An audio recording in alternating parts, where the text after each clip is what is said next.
Hey, hello everybody. 93, you still here? Sorry I wasn't watching the chat until just now. If you're still here, let me know how the levels are and stuff. I meant to start over 3 hours ago, but encountered all kinds of problems, not the least of which was the sim. Um, the sim having a problem with my graphics drivers, so I had to reinstall that, and then my OBS setup, which I worked on about a week ago and had it set up exactly how I wanted it, suddenly did not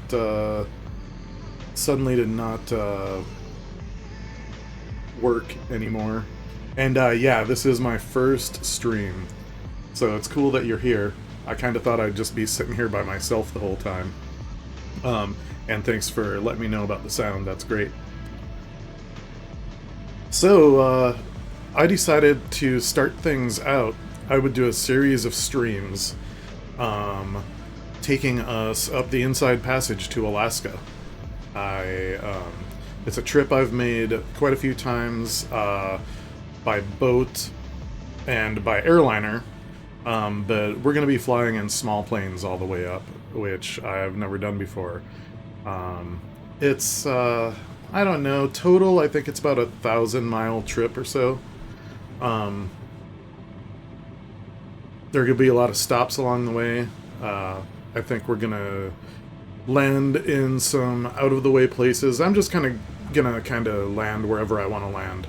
So, it'll take longer than expected to get up there.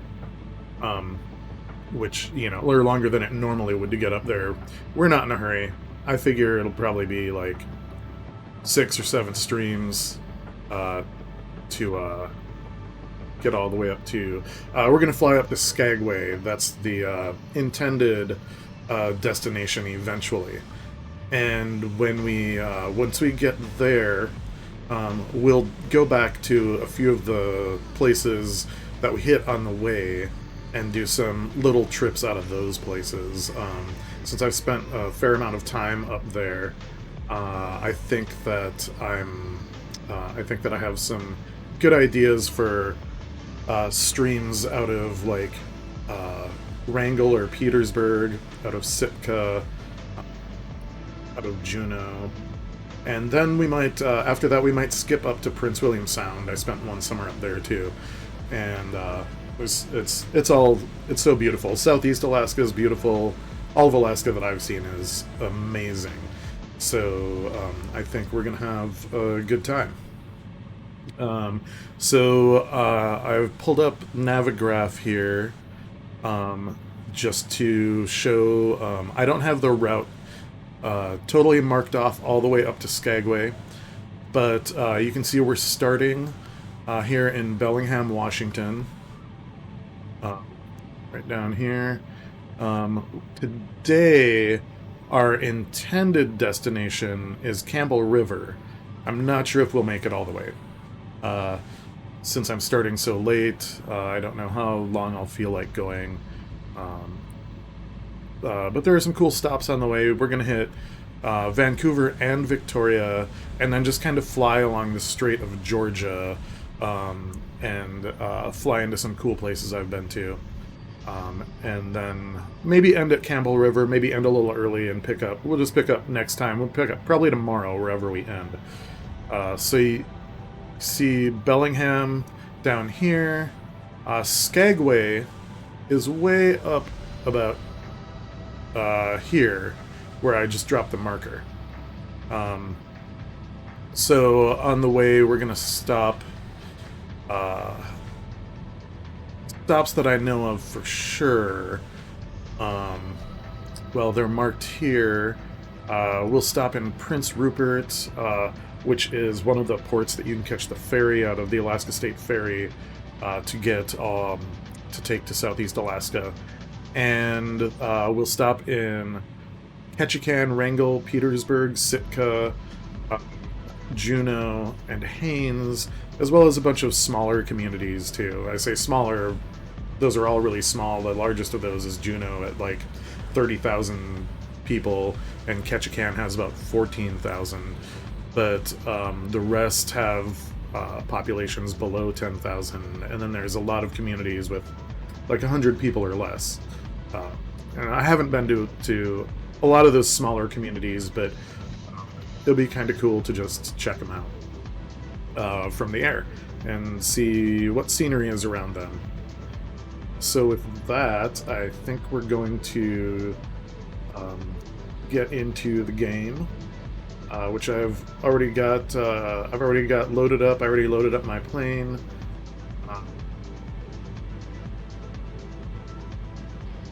Be flying in the gonna be flying in the Savage Carbon for starters.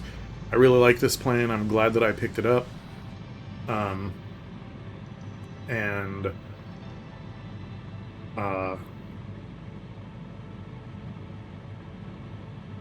yeah, so let's get going.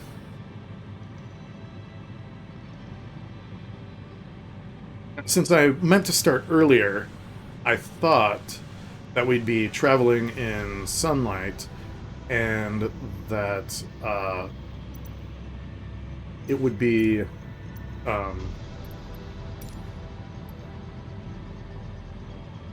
and that we'd like kind of fly until sunset, and once we hit sunset, I wanted to dial the time back so that we could see more. Since it's basically sunset right now, we'll take off in the sunset, and then I'll dial the time back so that as we fly, we have good views instead of not being able to see much at all.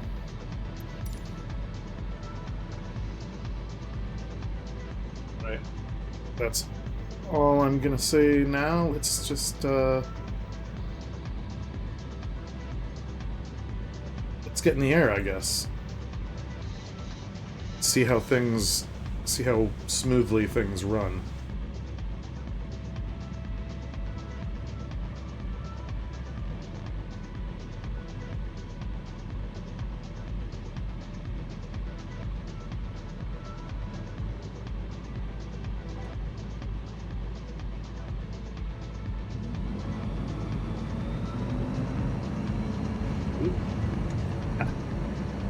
I do find the Savage Carbon to be a little squirrely sometimes on the ground. It's so lightweight, it's really sensitive to rudder pressures.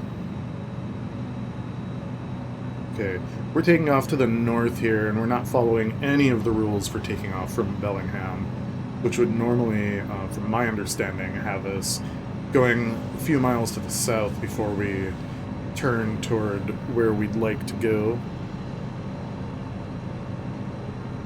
I don't really care about those rules.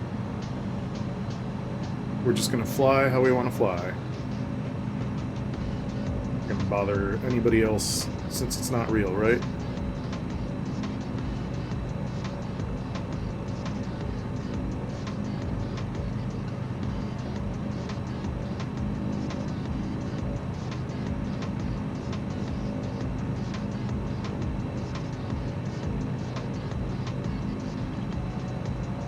So, 93, how is Starfield going? I'm watching one streamer play through it. I haven't touched it myself yet, and I don't know how likely I am to play it.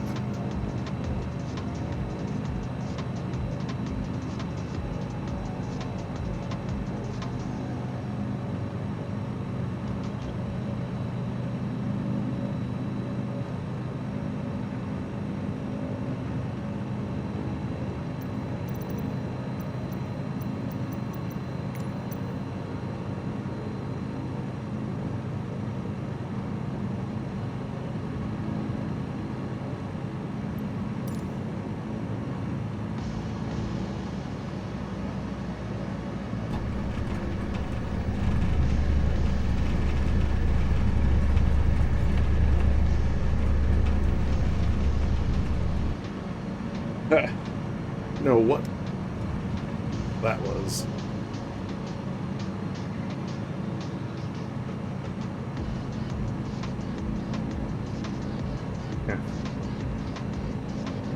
never been much of a gamer, so I haven't played any Elder Scrolls, and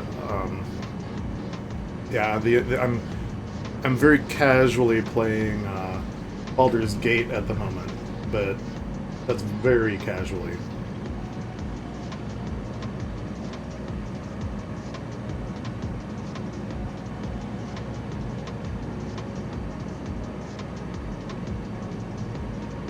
Okay, here we are, headed north to Vancouver. Up there, in the distance, off to the right, a continuation of the Cascade Mountains up into Canada. Ahead and to the left.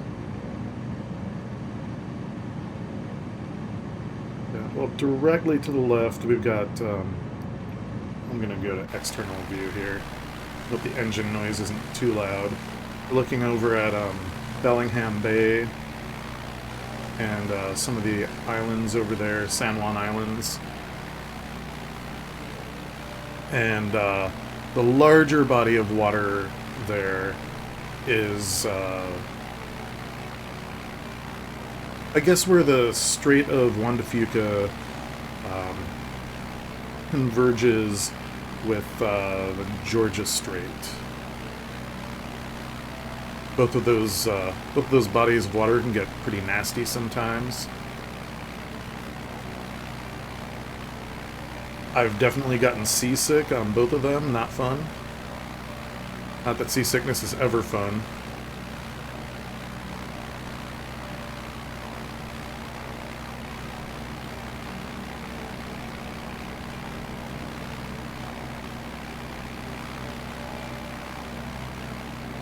As much as I love this plane, there's one thing I don't like about it, which is that you have to constantly be minding the stick because there's no rudder trim. And I am... it's just a lot of work, especially for longer flights. Fortunately, there's very little wind today. I am playing with live weather. Very little wind today, so it's not really a problem. So really, the only issue I'm dealing with is the constant pull to the left from the prop. Makes it a little harder to maintain a course when you have no autopilot and no rudder trim.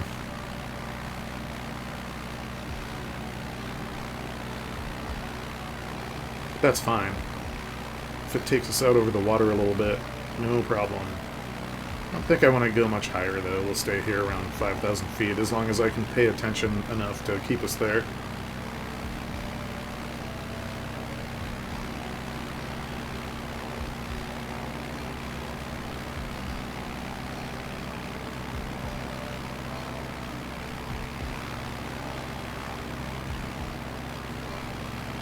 Yeah, I've heard that about Act 3 and Baldur's Gate 93. I'm curious if the streamer that I watch A-Tray a lot, and she's on Starfield right now. And I'm curious to see if she'll play Baldur's Gate. I think it'll be a while if she does, because she definitely has some other things lined up. I think she wants to replay The Last of Us, both of the Last of Us games, and she also likes to do what she calls spooky stuff. During this time of the year, she'll play a bunch of Phasmophobia and stuff like that.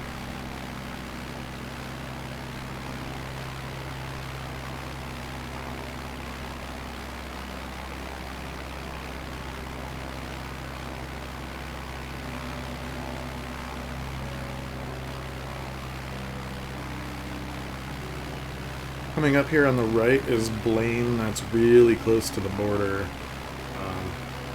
At this point, we're like a half-hour max from Vancouver by car.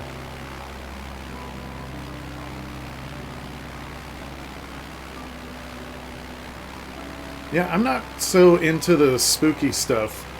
Phasmophobia, I've watched it a bunch, and I'm not gonna lie, I often end up just turning it off, because it just doesn't interest me. I don't know why. And normally I'm not into zombie stuff, but The Last of Us has such good stories, such good storylines and good characters that I really enjoy watching those games. I've still never played them. Um,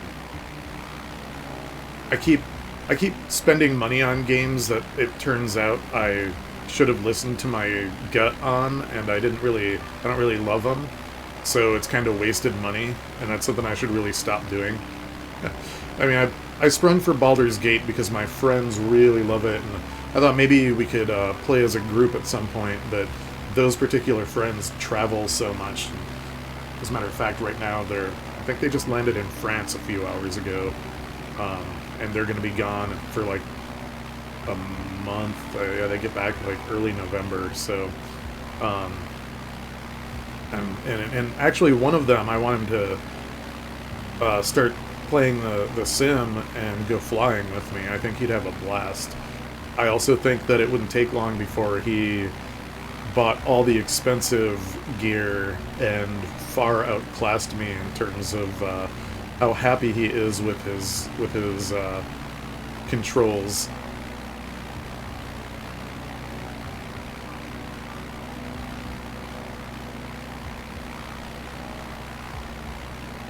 I gotta watch your streams and check out the rugs.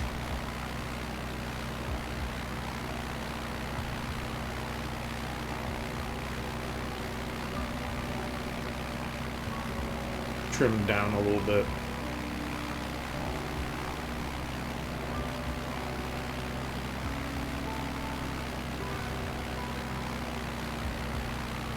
Pull back the power a little bit too. Like I said, we're not in a hurry, really. We can stay around 100 knots. I'll be happy.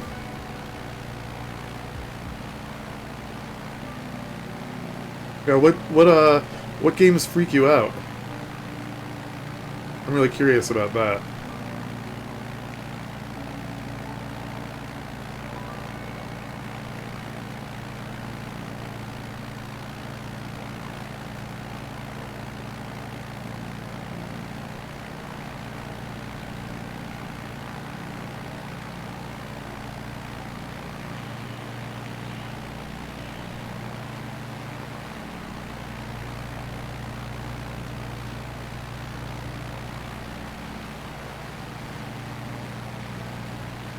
If you watch, just let go of my stick, and here we go, already banking way to the left. That's why I'd like some rudder trim on this plane. But that's okay. It's fun to land and take off, and land. It's funny, it seems like with this plane, if you can land there in a helicopter, you can probably land it in this plane too, if you're a better pilot than me.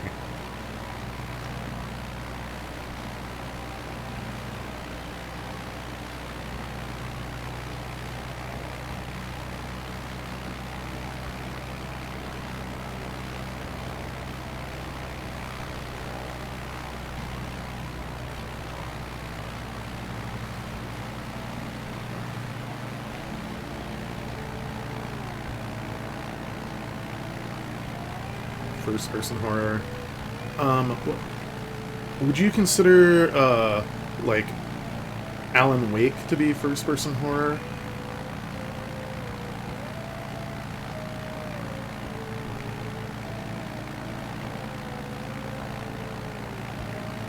I actually enjoyed watching that, even though even though I thought it was kind of horror. But I guess the story was good enough for me to be interested.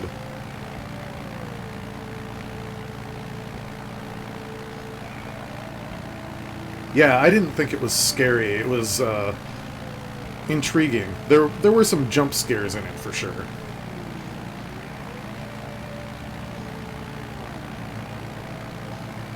But again, I haven't played it. I've only watched it. I'm one of those people who enjoys watching people play games far more than I enjoy playing them myself. Which is funny because, you know, 5 years ago, 10 years ago, I thought that was like the weirdest thing when my friends would tell me about watching Twitch streamers, or mostly they tell me about the streamers their kids were watching, and they were kind of perplexed by it too. And now I get it. I just like the community around it, I think, more than anything. And it took, I'm sure this happened with a lot of people, it just took COVID for me to start to understand it.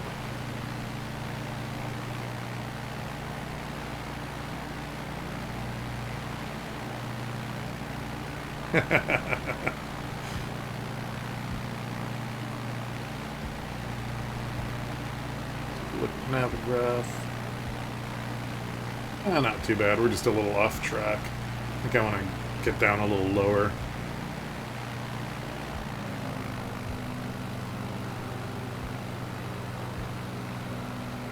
Yeah, I mean, I don't watch a lot of simmers really. I'm not on Twitch. I watch We Fly Daily, thanks to your recommendation, and a few of the folks he's rated, and I think I watch a couple who I've found on my own. There's one from I don't know where she lives now, but she at least at some point lived and worked around Tacoma, and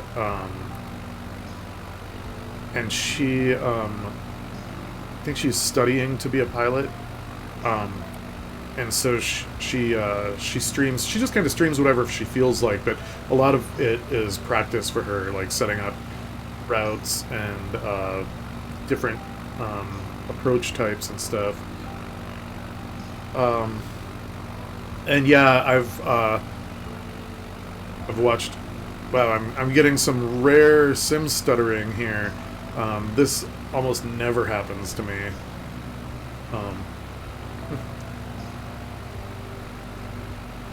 Sure if there's just some. It doesn't seem like the lights would be that intensive. I wonder if it probably loads everything regardless of the lighting level. But normally I can fly into like cities with really dense graphics and be fine. And here, flying over a bunch of lights and trees, I'm getting stuttering. But yeah, I think I know I've flown with Planet Neutral once. I think due to a raid from We Fly Daily. And who's the other guy? New Skies, I think. I've flown with him a couple times. And when he's done some Papua New Guinea flights, which he seems to like, and I really like that area a lot, so it's fun to go there. And the woman I was talking about, I think her name was Sparky Pilot or something like that. And there's another woman who she's a variety streamer, but she just got back into Flight Sim after a year or two of not playing it. Can't think of her name off the top of my head, but she's fun too.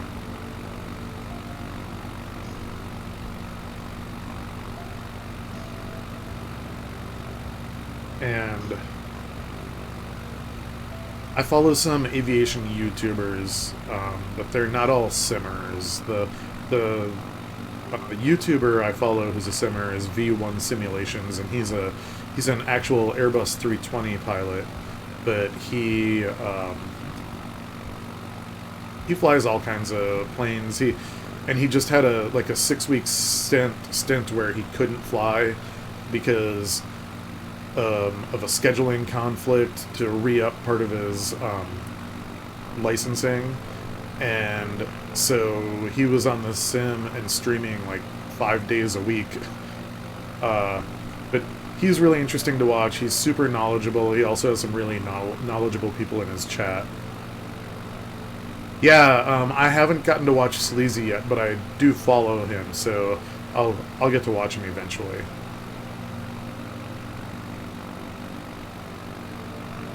Right, Vancouver. Are we gonna land in Vancouver, or just fly around? I think I'm gonna dial back the time here now. And,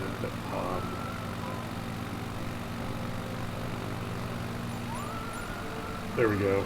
Give us some sunshine since we're hitting Vancouver.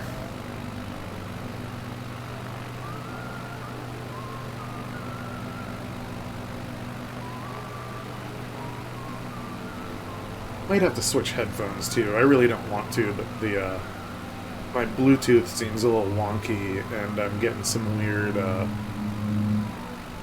weird sounds in my headphones that I don't appreciate.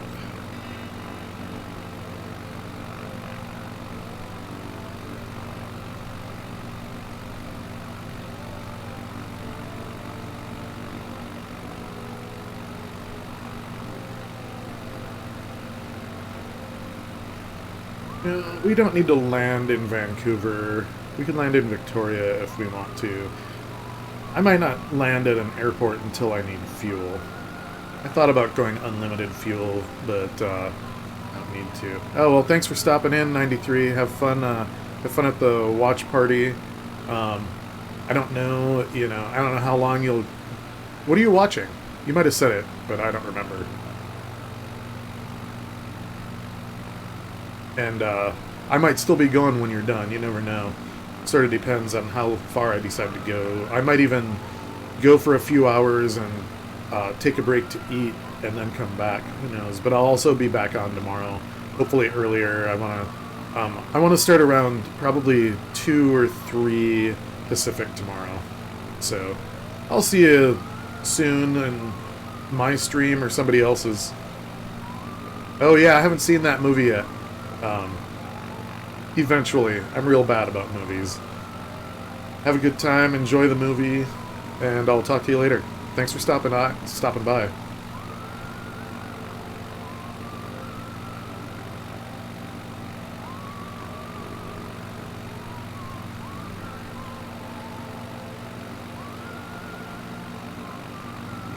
Ah, screw it, I'm gonna land in somebody's field. Because why not?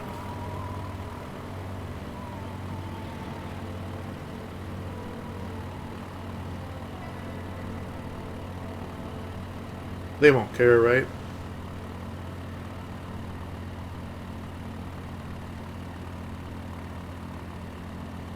I assume these are fields. They look like they would be.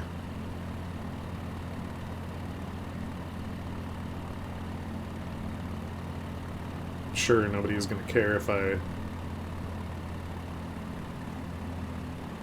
knock down some corn or alfalfa with my plane. Probably harvest time anyways, if they haven't already harvested. It's starting to get chilly in this part of the world. Today the high here was 61.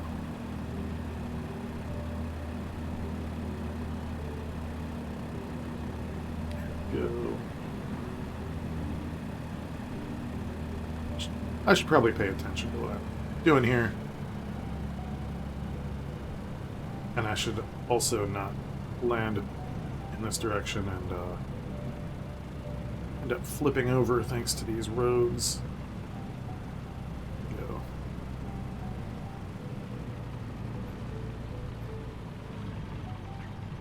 Be careful with this plane because it's so light and it's a tail dragger. It really wants to nose over when you hit the brakes.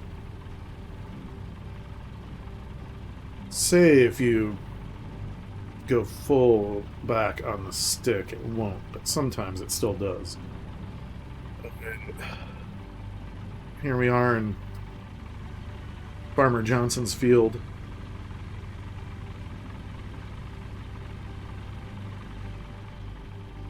Taking a little rest. Just got to drink of water and then we'll get going again.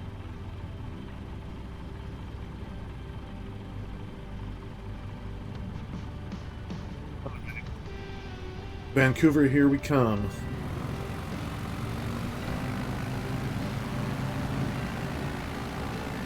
That was close. Hopefully I got in the air before I hit the berm at the edge of that road.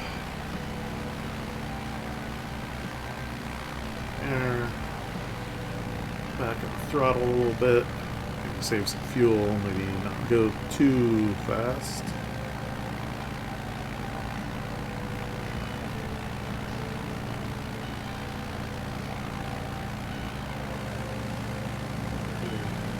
Richmond Delta.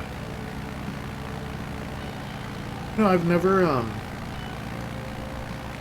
looked into what these channels here are. I will look at a map and see what river this is. I mean, it might just be the Richmond River, I guess. Oh yeah, Richmond Delta. Yeah, I guess it's the Richmond River then. Most likely. Hard for me to see a bridge and not go under it, so here we go.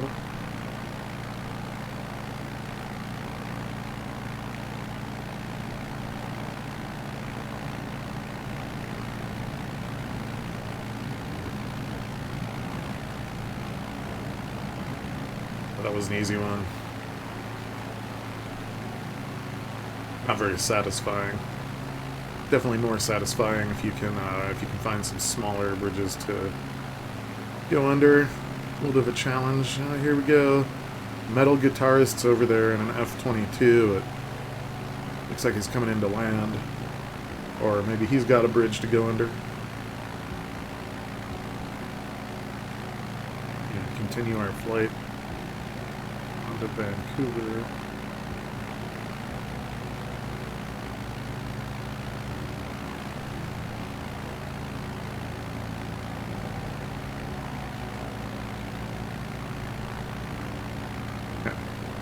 Look at how the graphics rendering mangles some of these things when you get up close.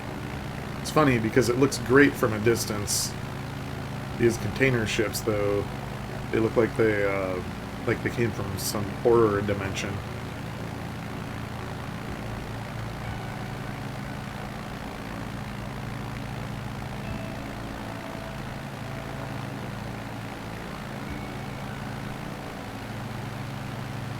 Navigraph up over here. I understand that the point of it is airways and routes for airplanes, but I do wish that it had more. I do wish it had more locations labeled.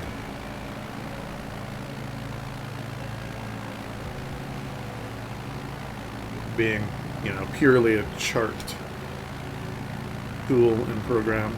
It was really handy though. Planning this route, the planning I've done so far was really easy.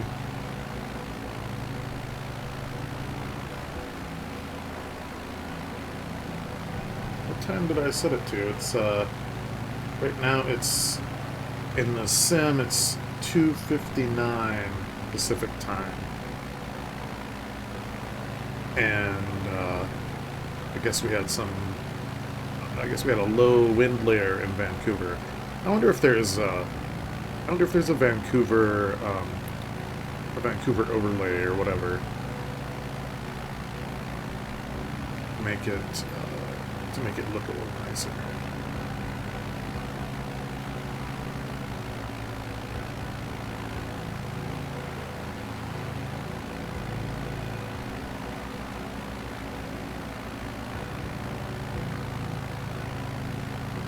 Even those buildings off in the distance there to the right, look at that. That just looks... It looks like somebody, it looks like they survived, like, a nuclear attack or something.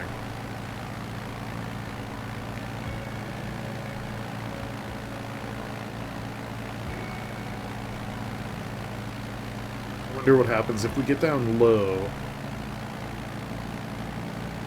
Look at some trees up close.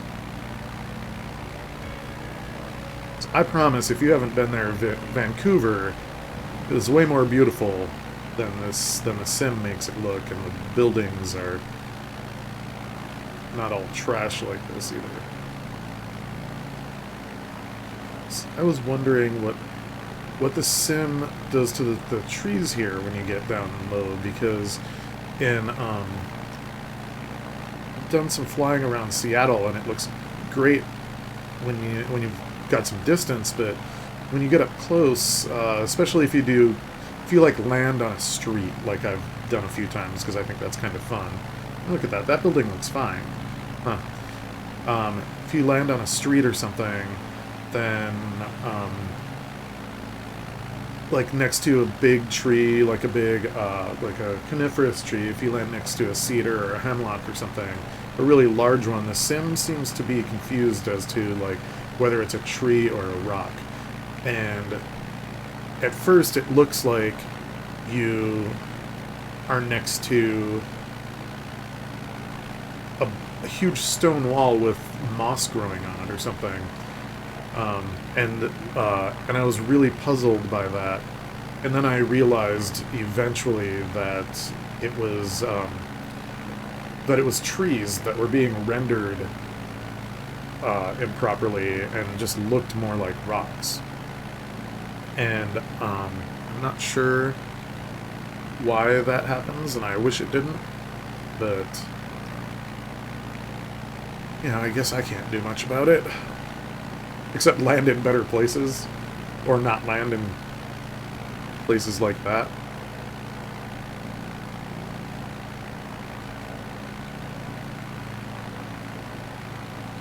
What is my heading to Victoria?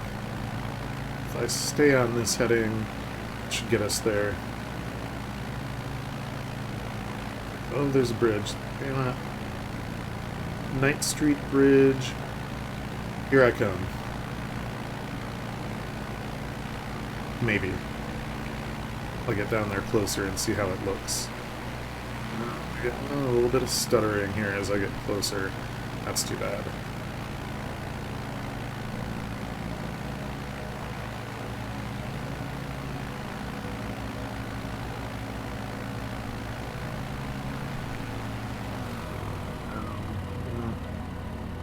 See if we can actually get under this bridge. Maybe. Yeah, that should work. As long as it's actually passable in the sim. That's a problem I've had in Seattle, trying to get under bridges there. Is that some of them, even though they're pretty large bridges, oh, dude, not gonna happen. Some of them, even though they're pretty large bridges, and even though they look like you could pass underneath them, sim doesn't allow it. So you go under the bridge into what looks like wide open space, and next thing you know, you shoot up the side of the bridge and over it. Look at this. This bridge looks like it's just got a bunch of junk piled up underneath it. I don't know if... Can we... well, we can't go through it flying like that, can we?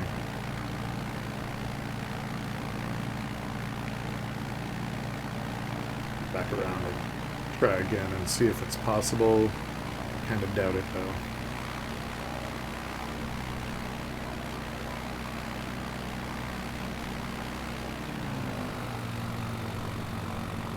What do we got out there? We got these other planes. Seeing what everybody's flying today.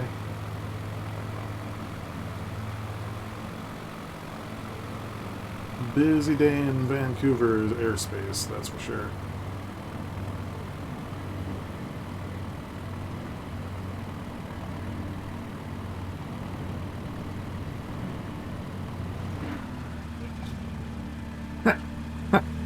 You know, I've hit water before, but I've never hit rocks in the water before. This is a first time for everything, as they say.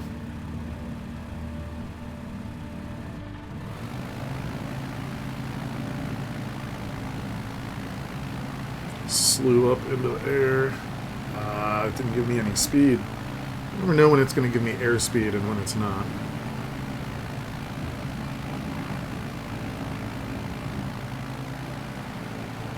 I don't think we're going to worry about this bridge anymore today.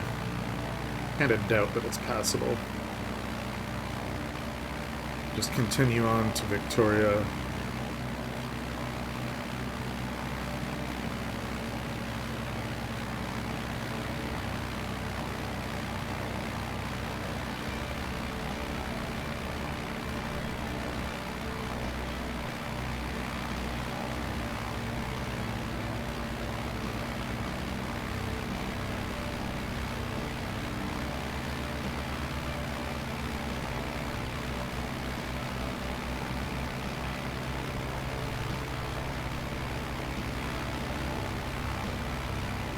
Now about these, I don't know about these stutters though. Stutters and freezes.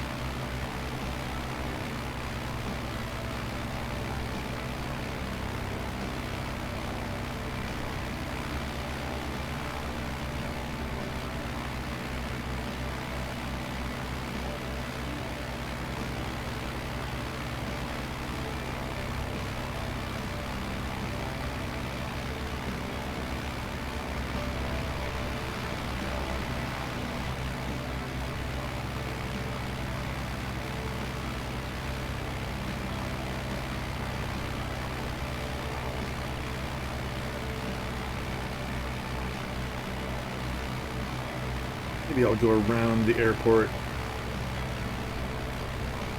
since we're not going to land. Probably still not in the best, not flying in the best place for traffic, but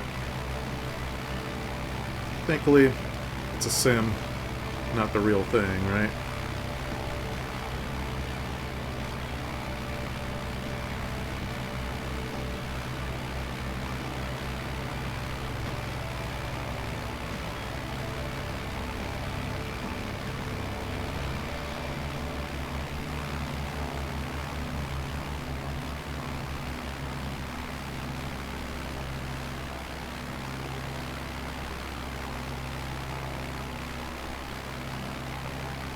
The way I should mention, if anybody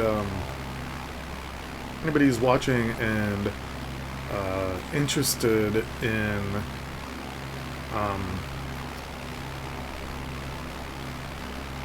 flying along with me, feel free. I'm on the West USA server. Yeah, you should be able to see me, you know, just by Vancouver International Airport right now, headed toward Victoria. It should be pretty easy to spawn in and slew over to me if you feel like it.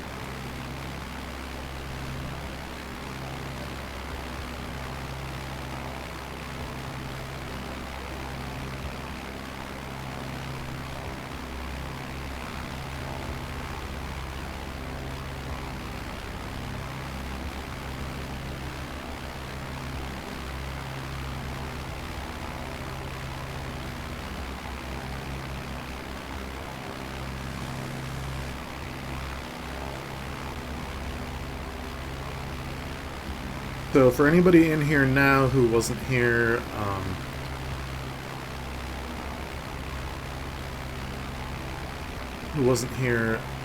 at the beginning of my stream, this is my first stream. I started about 3.5 hours late thanks to technical issues, even though I had everything set up a week ago, and I was just taking some time to learn more about streaming and stuff, and also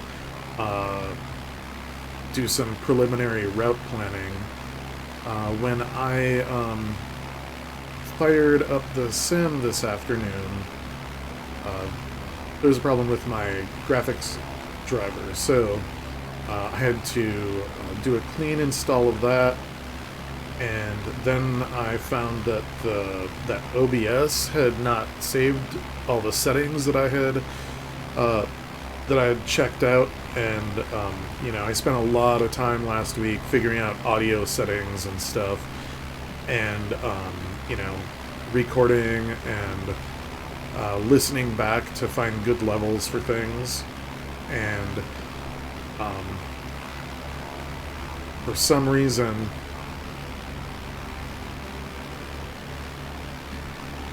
OBS messed with all of that. So then I had to redo that. I don't know, it was really frustrating because I thought I had everything all prepped and ready to go, and in fact I had already been in the sim earlier in the day, and it started with no problem. So I don't know if I don't know what changed in the 2 hours interim, but sure caused me a lot of hassle. So I started, I think, about an hour ago, and be going that fast. It's supposed to go that fast in this plane. I started, I think, about an hour ago. Probably go for, I don't know, 3 or 4 hours. Sort of depends on when I start to feel fatigued. You know, it's my first stream. I don't want to push myself too hard. But um, for anybody who's interested, um,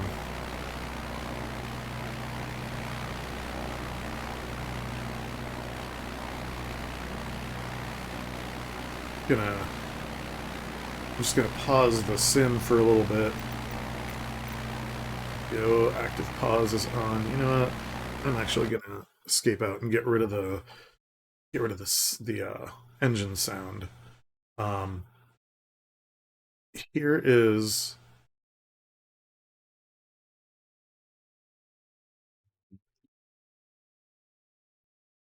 here's our route for today. What we're gonna be doing is well, we've just started. Will be a series of streams doing a longer flight up the Inside Passage um, to Alaska, specifically to Skagway, Alaska, which is about where this marker is up here. We started in Bellingham, which is where the Alaska State Ferries dock in Washington. And I chose this as my first, my first trip, sort of, for the stream because I have a lot of experience on it. I have a lot of experience in the Inside Passage on the water, and and since I'm new to streaming, I wanted to do something where I felt like I would have things to talk about, and I wouldn't have to think too much to be able to keep talking and let people know what's going on. So I'm zeroing in right now on the portion that I was planning to do today on the first day. Um, so from Bellingham to Vancouver, which we just did. Um, we stayed in live weather until we were almost to Vancouver, and then I moved the time back about 4 hours because the sunset was pretty, but I want to be able to see things, and I want you to be able to see things while you watch. So I dialed the time back, and I might have to do that again before the end of the stream. We'll see, or we might just get another sunset and then call it a day. Anyway, now we're between Vancouver and Victoria. From Victoria, we're gonna head north toward Nanaimo, and then we're gonna do some more scenic kind of stuff up the Strait of Georgia here. We're gonna cross the strait and go to a few cool places over here where I've been a couple times, but not in like 15 years or more. And then we'll cut over to Campbell River, which is where I plan to end today. We'll see what happens. I think we might only get as far as this waypoint right here, where the pointer is, but I'm not sure. It just depends on how things go. I'll probably take like a 10-minute break at some point to like a 10-minute bio break, grab grab a quick bite to eat, and then hop back on. I might even get to this waypoint here, um, which is up in Desolation Sound, or I might get all the way to Campbell River, and maybe I still feel like going, so I go offline for an hour and then come back and fly some more. I'm not really sure. And then tomorrow, I will start. I think I'm going to start about 3. I'm going to shoot for 3 Pacific time tomorrow, which is what I wanted to do today, and start back up wherever we leave off today. And I'll have another route planned that'll take us north to, I'm not sure how far, maybe to, probably not to Prince Rupert. I think that's probably farther than I want to go tomorrow, but it depends on how long of a stream I decide to do. But anyway, today, basically Bellingham to probably Campbell River, British Columbia. Really pretty scenery at the start of the Inside Passage here. The entire trip is really beautiful. And if you haven't seen the Inside Passage before, I think you'll really enjoy it. If you have seen it before, maybe you'll like to return for a little bit, even though it's only through the sim. So anyway, that's the quick rundown of what's going on here today. And now we will hop back in and keep flying. Oh, and I guess I should mention that the airplane I'm flying is the Savage Carbon, which is it's a variant of I think the Cub Crafters Cub, and it's a very lightweight plane that is a little bit overpowered. It's a lot of fun to fly. You can do fun aerobatics in it, and it handles them really well. It's really lightweight and maneuverable. You can land just about anywhere. I think if you are a better pilot than me and you find a spot that a helicopter could land in, there's a damn good chance you could land this plane there too. But again, you gotta be a better pilot than me for that. I'm really good at nosing over when I land this plane. It's really nose heavy because it's so lightweight, and it's got the engine and the prop at the front. It's really nose heavy, and if you're not careful, it just nose right over. That's my big talent with this plane. But because we're flying this plane, we're also gonna do some landings just wherever we want. We don't need airports to land. I will probably only land at airports if they look cool, or if I want to refuel. And I don't know if I'll have to refuel today. I'm still at 88%. And think that as long as I'm not constantly redlining, the trip that I have planned for today is within the range of our fuel, and I can just refuel in Campbell River tomorrow when we get started, as long as I actually go that far. So again, we'll see.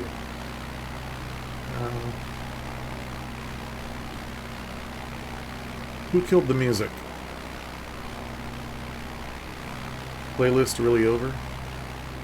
Playlist is over. I didn't make a very long playlist, I guess.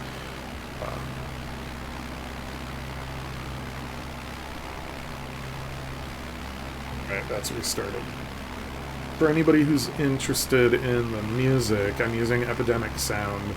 I just quickly threw together a playlist using mostly like ambient kind of stuff, although there's a little bit of alternative rock in there.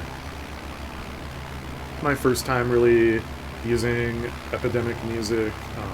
There's an RPG streamer I like to watch on YouTube who recommended it really highly, so I decided to check it out for my streams. And you won't hear a lot of music that you recognize because it's all royalty-free, stream-safe, kind of spendy at $17.99 a month. You can get, of course, a much cheaper rate if you pay annually. I think it's if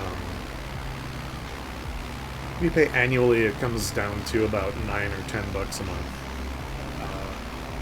which isn't so bad. I just wasn't really prepared to pay that up front when I wasn't sure if I wanted to use it long term. I'm just checking it out because I definitely want to have music, and while like anybody, I would prefer to have the music that I want to listen to and share it with the people on the stream. You know, I don't need DMCA strikes. and just want to keep it legal and safe, I guess. Unfortunately, the genres that I would love to have on the stream aren't very well represented in Epidemic's repertoire, so I might look over the selections that are offered by other services and see if they suit me better, because my favorite music that I wouldn't listen to all the time, but it would be nice to have it as an option. It's mostly pop punk, like the pop punk styles of like the 90s and like 90s emo, as well as some classic rock. I think there's more classic rock inspired stuff on Epidemic than the other categories. I mean, emo is basically non-existent. It doesn't have it as a genre at all. Punk and some subcategories are on it, but there's just not that much, and especially not much that I'm particularly interested in listening to, so we'll see how it goes. I do think that I really enjoy some down-tempo and chill beats, and that's really easy to find, and of course that's a good fit for streaming a lot of the time because it's pleasant, it's easy on the ears, so that's what I'm going with. Anybody has questions about any particular song or artist, let me know and I will pass the info along.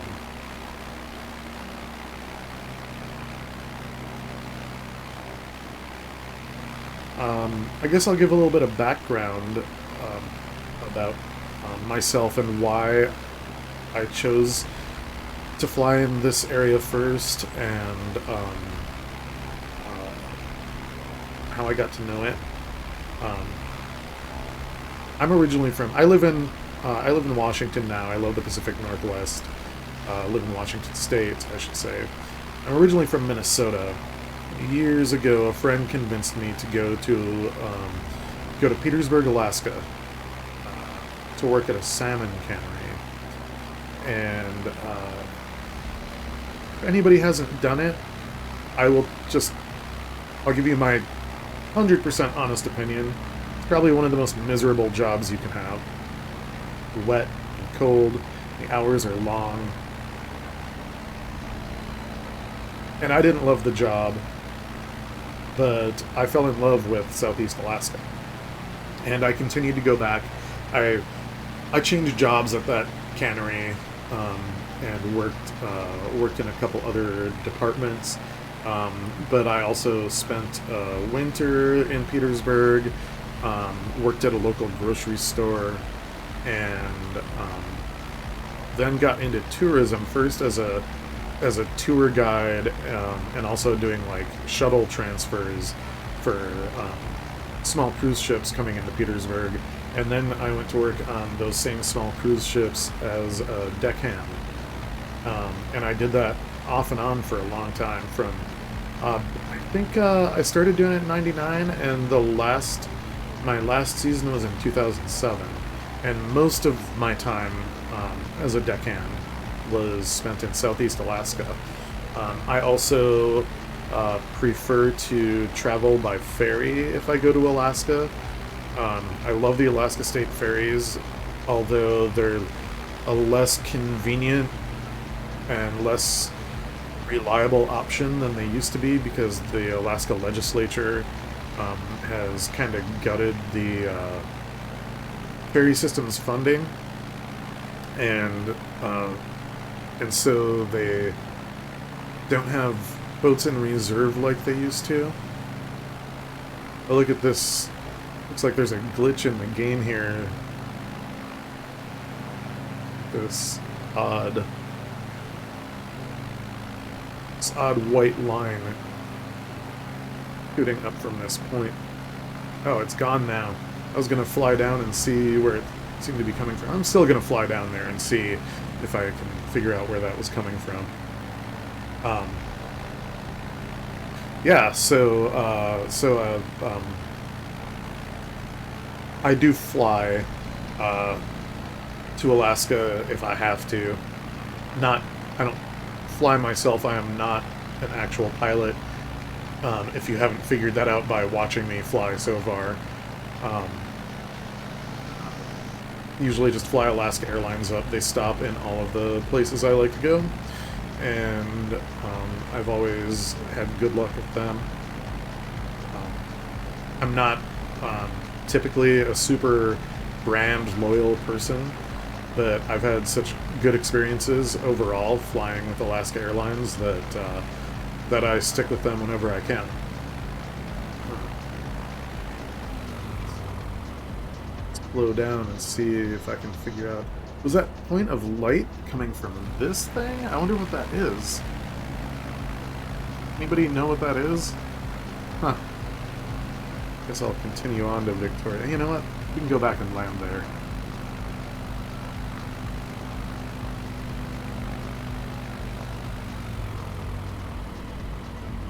But I don't know what that is, but I do know that sometimes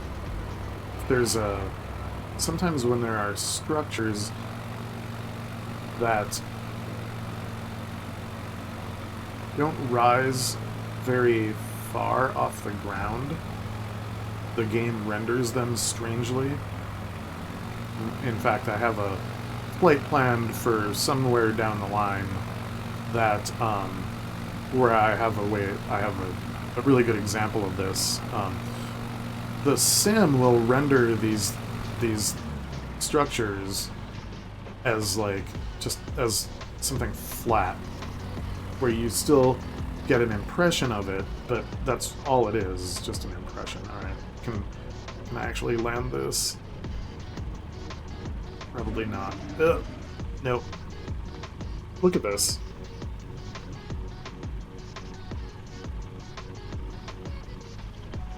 Okay, righted. Let's look at this from above.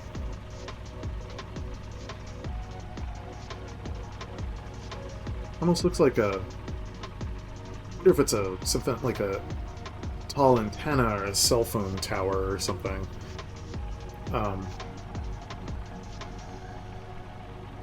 Although it looks like it's maybe something with a tree growing out of it. Zoom in on there. I say it because of this spot here.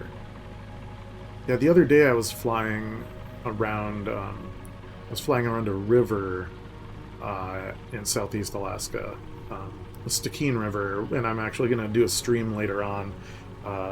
After we have flown all the way up to Skagway, I'm going to do a stream where we fly up the Stikine River. I was flying around the Stikine and found found all these red markings along river banks and other areas, and finally decided that they must have been logs. But it looked like the way that the sim rendered these items, they looked like they were just it almost looked like blood on the beach. It almost looked like blood on the sand and in the grass. And I don't know for sure what they were, but I decided they must have been logs. The first one I found looked like it was like it looked like Nordic runes drawn in blood on a sandbar, and I flew over it and I thought, what's that? So I went back and landed there to look at it more closely, and for a little bit I thought maybe it was just a glitch, but then I realized I hadn't seen any logs anywhere, and I'm sure that when the satellite imagery that they used for the scenery there has logs in it, and so I decided that must be what it was.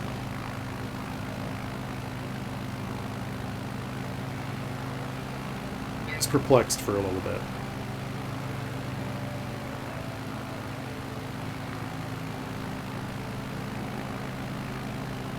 Ah, shoot. Just realized I did not transition back to the,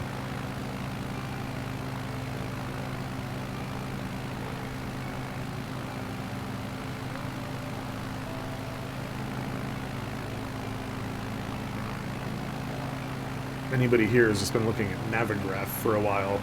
Nobody saw the, oh, you know what? I'm almost lined up with the runway.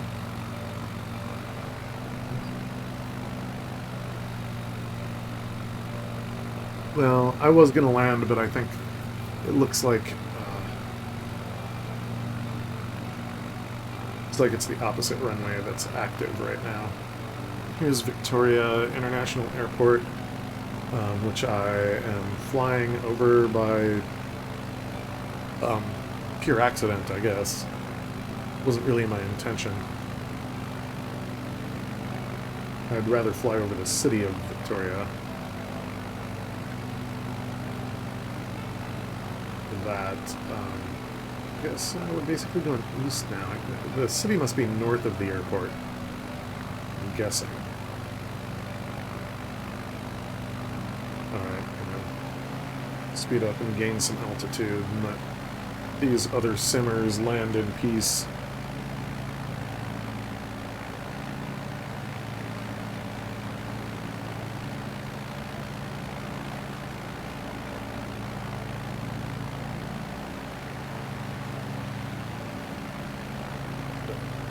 Check,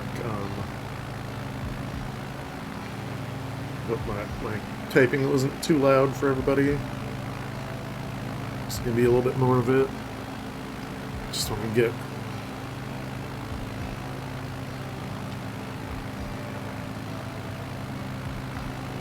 get oriented as far as Victoria goes.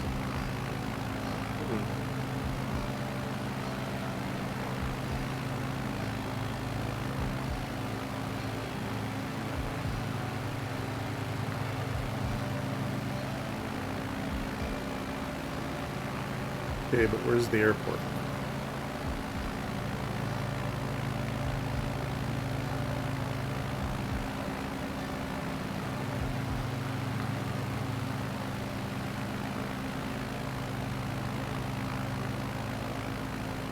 Oh, I see. The city is south of the airport. Okay. We're gonna go south then, instead of east.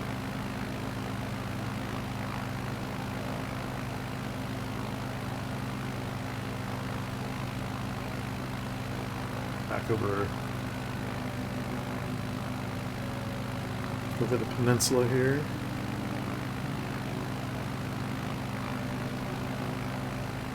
I've never been to this part of the island. I mean, I guess I've only been to Victoria and some smaller towns up the coast.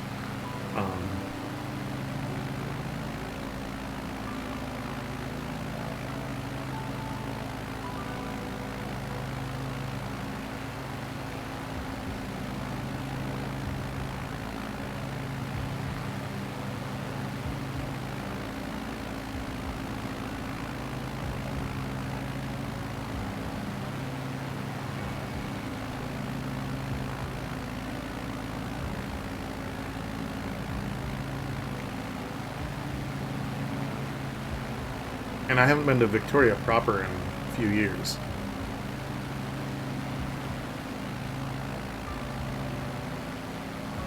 I always liked it when I did go.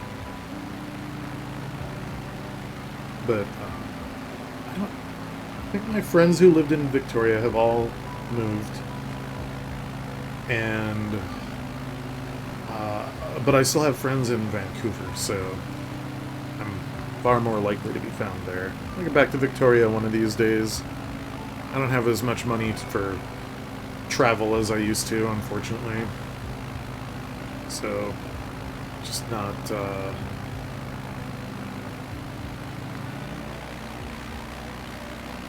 something I get to do that much. I do live pretty close to Vancouver as well. Just a quick trip north and across the border. Vancouver is only like a half hour or 40 minutes from the border, I think. So, in my experience, most of the time that's spent getting to Vancouver could quite easily be spent crossing the border.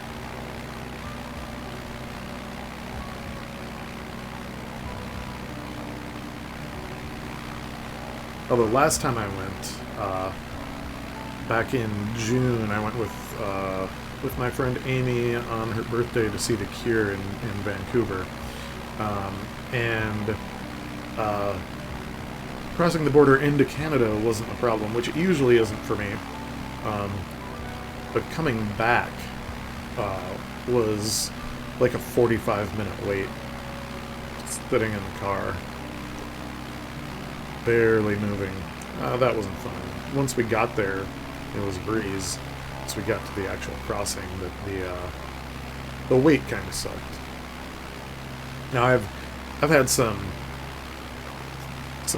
less fun border crossings for sure. Like when I worked on cruise ships, one time going into Friday Harbor, which is up in the San Juan Islands here in Washington.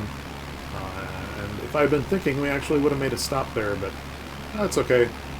It's actually pretty close to Victoria. We could probably turn around and go there, but it's not in the plan for today. Maybe we'll just go there for the hell of it another time. Anyway, one time we came in there from... we were probably coming from Victoria, actually. We were definitely coming from Canada, and so we had to clear customs in Friday Harbor before anybody could get off the ship. And in our crew quarters, we had bunk beds. There were those coffin bunks, I think they're called, that have storage compartments under the mattresses, and so it's, you know, it's not a huge compartment. It's the length and width of the bed basically, and maybe 3 or 4, probably about 4 inches deep or so, I'd say. Yeah, that sounds about right. And customs came on board, and this is the only time this has ever happened to me. When they looked at my paperwork, they asked me about souvenirs, and the only thing I had purchased was some albums in Victoria. And so I didn't really get souvenirs, but I got these albums. The total worth was like $25 or something like that.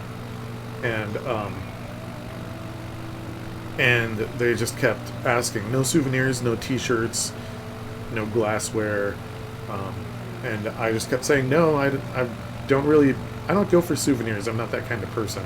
I mean, I might get something that you would consider a souvenir because it's something I took back from a place, but it's not going to say I went to Vancouver and all I got is this dumb T-shirt or something like that, you know.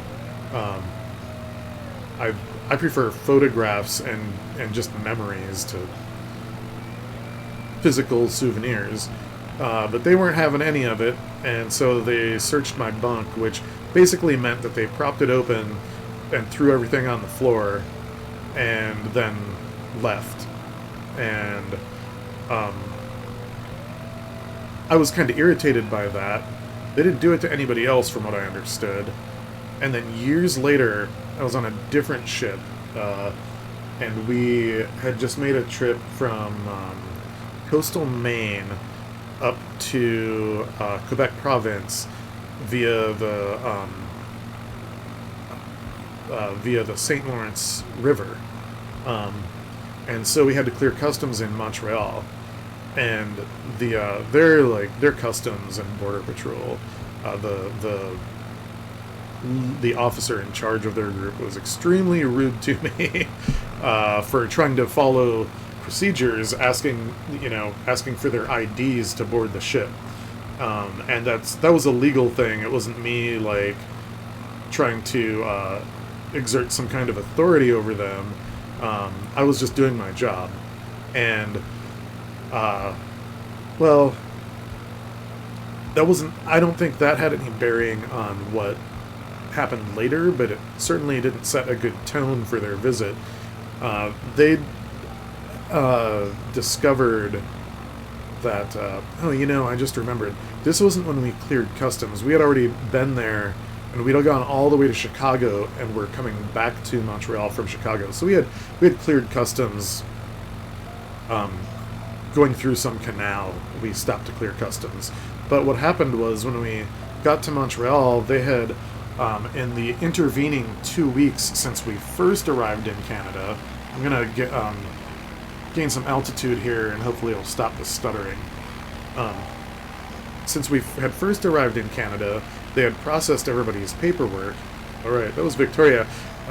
Sorry, that wasn't super interesting to watch, I guess. We'll get over here to some scenery now, though. Just let me take a look at our flight path. We want to go, let's see, on a heading of about 187. That'll get us more or less where we're headed. After they had processed everybody's customs and entry paperwork, they discovered that a couple of crew members had DUIs that they hadn't disclosed, even though we had a big meeting about that exact thing. Basically explaining that while a DUI is what I think a gross misdemeanor in the US, it's a felony in Canada. So if you have a DUI, in general you can't enter Canada, although there are some ways that they might make allowances for you to enter. Like there's a form you can fill out and pay a bunch of money. Although I have one friend who did that and they still wouldn't let her in. But anyways, back to the story about these dummies.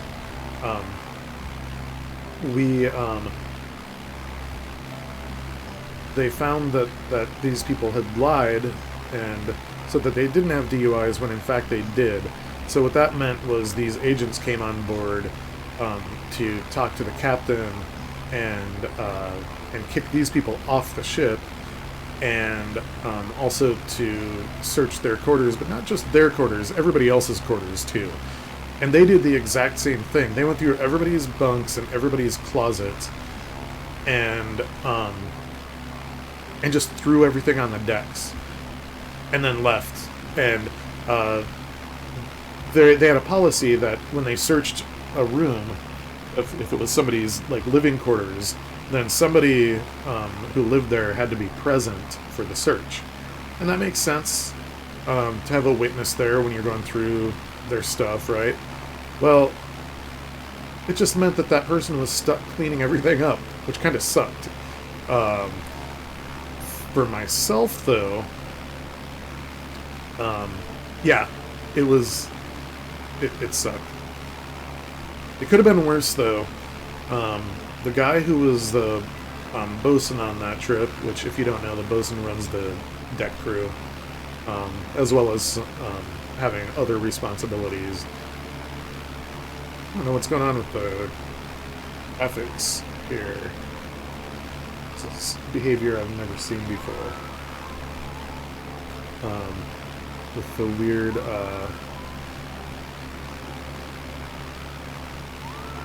to call it, weird, like, graphic echoes as I move up and down here around the wings. Well, anyway, we had two assistant engineers on this ship, who basically like traded off. One would be working while the other one was on vacation, and vice versa. Or I think one of them was also the relief chief engineer. So when the chief engineer was gone, then one of the assistant engineers stepped into that role for a couple weeks. Anyway, there was this period of time when for some reason both of the assistant engineers were gone. And so the bosun was shuffled around and had their quarters for a couple weeks. And when their quarters got searched, it was pretty funny because he was the only one living in those quarters, so he had to be present for the search. I'm going to dial my engine back a little bit. He had to be present for the search, and it wouldn't have been a big deal except that the Border Patrol agents decided to search the overheads in the room, which is basically, it's the ceiling, and so they slid an overhead panel over, and wow, somebody really just buzzed me there. They slid an overhead panel over and found a stash of what I understand was very extreme porn and a bunch of sex toys. And they didn't belong to Aaron, the bosun, who was living in that room, and very embarrassed to see them. They belonged to one or both of the assistant engineers who were not on board. And apparently a fair amount of the porn that they found, the magazines that they found, were not legal in Canada. I guess Canada doesn't have, because, you know, the differences in like speech and publication protections between the U.S. and Canada. They weren't allowed there, and so Aaron, why am I headed south? Why did I went completely the wrong direction. I started to see some airports here that I knew I shouldn't see. Alright, we're gonna get back on track here. I should have known that heading didn't make sense. I need a heading of more like 340. Actually, we went so far that we don't have to go to 340. It's going to be like 315 or something. Wow. Okay, 325. Yeah. Anyway, Aaron was flabbergasted and embarrassed, and it also meant that the captain had to have a talk with... I think the hotel manager had this same chat probably with their hotel staff, the stewards and the galley staff and such. But the captain had to come to us as a deck staff and have a special meeting with us, and he was super awkward about it, and he sat us down and he said, okay, well, since customs visited some things, they turned some things up that we need to talk about, and it's a really awkward conversation, and I'm sorry we have to have it. We were just sitting up on the sun deck around a table. We didn't have any passengers on. It was a turnaround day, so it was just us up there. And we all thought that they had discovered drugs or alcohol in somebody's quarters. In fact, they did discover alcohol. We didn't know that yet. But we thought that's what he was going to talk about. And instead, he was warning us to get rid of all of our porn, because he didn't want the ship to get caught with porn on it again. And he just said, you know, the dumpster's right over there. We're going to leave it unlocked until we leave. All you need to do is, if you have any of that kind of stuff, he couldn't even get himself to say porn. I think he said explicit magazines or something like that. He was just so embarrassed about it. Like, if you've ever watched MASH and seen Colonel Blake give the talk about like the sex talk and the VD talk that he does, where he's so embarrassed he just uses like figure A, figure B, and figure C, and he can hardly spit out the words. It was like that. He couldn't even say the word porn. It was such an awkward conversation, and we all, when we realized what he was talking about finally, instead of it being alcohol, everybody just started to laugh, and it pissed him off. He didn't want us to laugh about it, because it was a serious matter, but we were just laughing at the awkwardness of it, really, more than the subject matter. So strange. Anyway, there are some unpleasant border crossing stories for you. I have more, but they're not as relevant to the stream. I have found in general that crossing, as a U.S. citizen, crossing into Canada is a lot easier and more pleasant than coming back to the U.S. from Canada, which is funny because I live here, and for some reason it's harder to come back to the country where I'm a citizen than it is to go to countries, like most countries I've been to are easier to get into than crossing back into the U.S. Sort of flummoxing. Well, if we had a float plane, we could go over there and land by the Victoria Harbor Seaplane Base. And I do love my float planes, but um, I like to land in weird places on land, and can't do that as well with a float plane.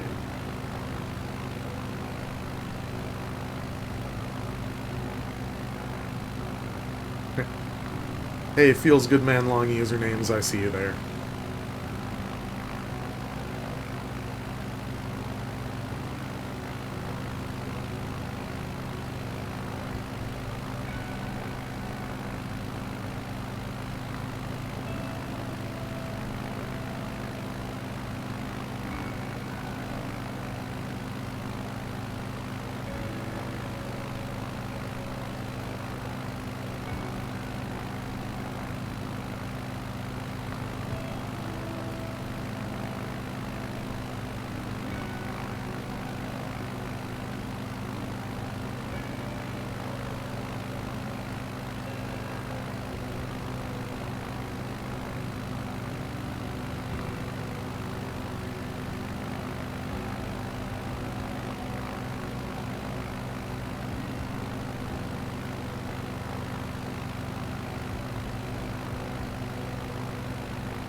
Stay on track here.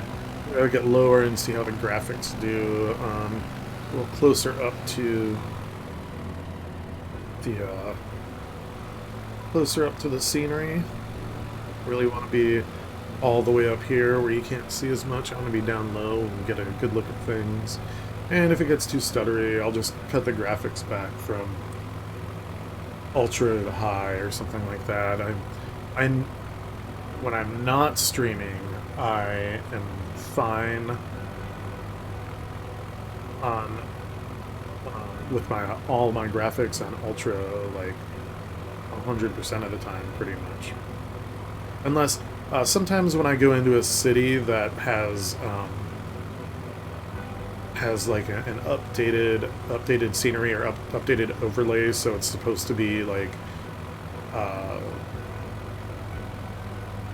I don't remember what they call it, photogrammetry or whatever. Then I start to get some stuttering if I get too close. Like Seattle's one of those cities, Seattle and Montreal. If I get too close to things, I end up with stuttering in those cities. But normally, if I'm not streaming, I have no stuttering at all. So I think it's just the fact that I'm streaming that's causing it. So I'm gonna go into my settings real quick here. Change some graphics settings.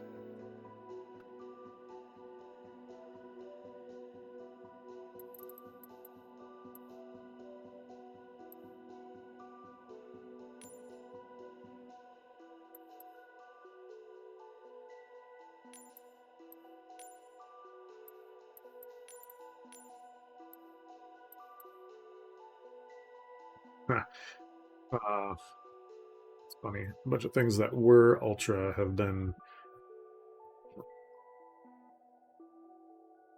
back, apparently. So I switched some of these ultra settings to high. Yeah, I'm upping the level of detail of the terrain though to see if I can get away with that.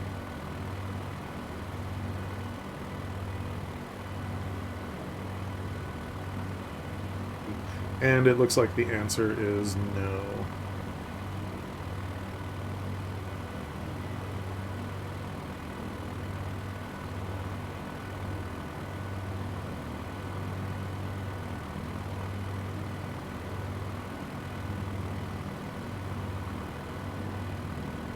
Pause it.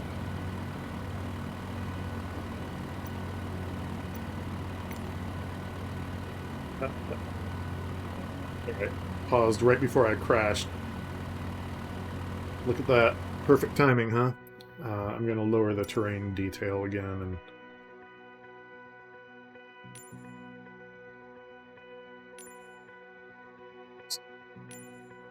oops, I lowered the wrong thing. That up there. I don't remember where it was. The terrain detail was at 75. We'll go back down to that and see how we do.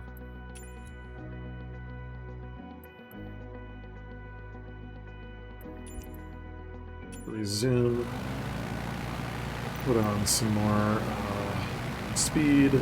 There.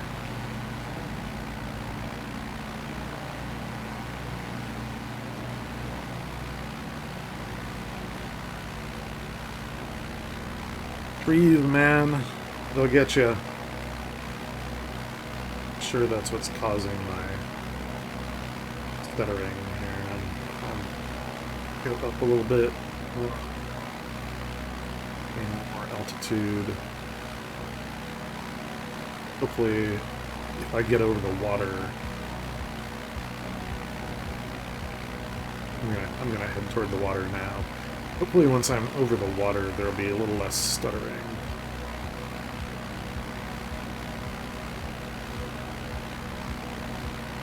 I will admit I was curious about my computer's power and ability to handle simming and streaming at the same time. Wasn't 100% confident. Did want to see what it was going to look like. And now I know I'll just have to... I do want to get a different setup eventually, but for now I'll just have to tailor the stream to the equipment.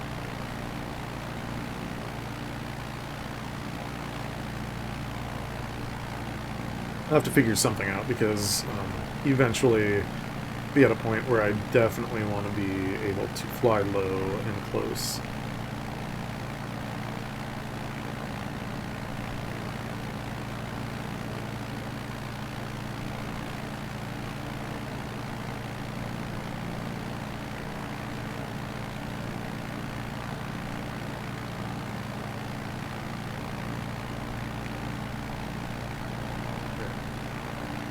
Speed right around 100 knots. Now, while we're up here, I am going to adjust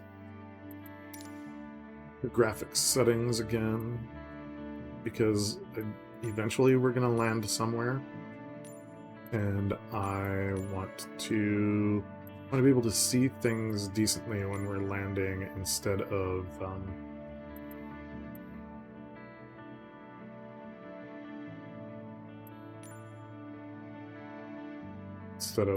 having a bunch of stuttering. Also, it's really hard to land when you're stuttering. For any of you who have not flown in a sim, when you start to stutter, it's, you know, the sim doesn't capture your inputs, and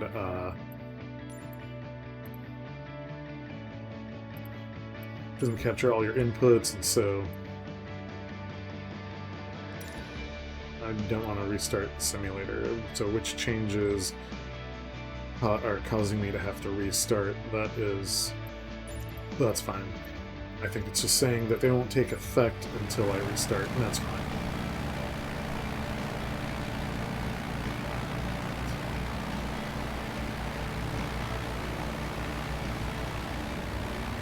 I'm gonna go over here and get down into this river valley. I assume this river probably dumps out into the Strait of Georgia over there.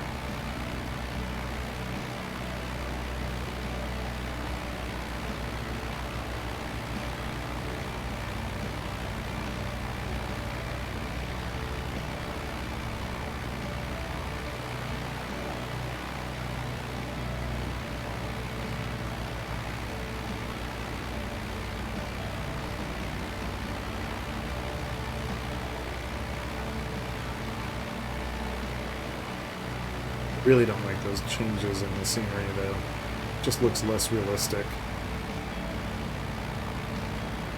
This is the kind of flying I really like to do. I watch a number of simmers who do long-haul flights and airliners and stuff like that. and it's cool, and I really like the simmers who I watch, but this is the kind of thing I'm into. And I like to fly some airliners once in a while. I'm not as good at it, and I'll admit that sometimes I like to fly them into places like this. But I'm sure anybody who sticks around and watches me long enough is gonna see me do that a time or two.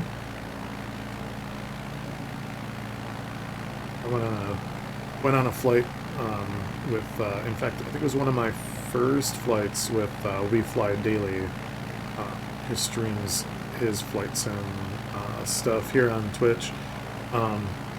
And one of my first flights with him, I flew an A320 around the Grand Canyon. That was fun, although it made it so caused me to miss out on some of the experience, part of the experience, because I couldn't land anywhere that everybody else could land. Everyone, I think maybe once or twice, they found, they landed in a place that was a large enough flat area for me to be able to land in. But for the most part, it just wasn't possible.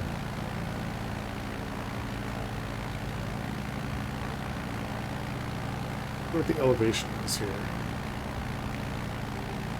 Let's see. Oh, there's my shadow. I can never tell on the water how close I am. I just have to watch as the plane approaches its shadow and judge my distance from the water by that. Look, I must need to adjust my altimeter. Oh, yeah. Need to adjust my altimeter settings because my altitude is showing as negative. There.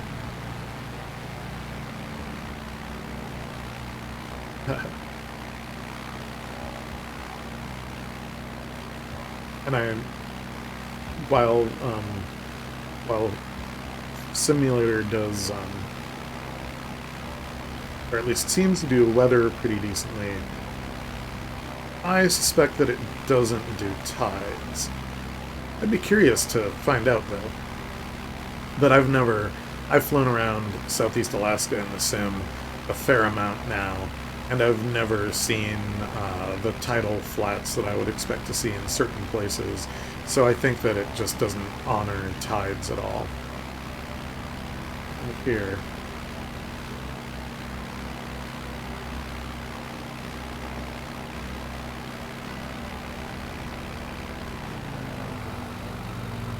Like a quarry or something. Well, not exactly. Maybe. It could just be a clear cut, too. But the trees just don't look as good as they did. Yeah, see that shadow in the road? That's probably a car.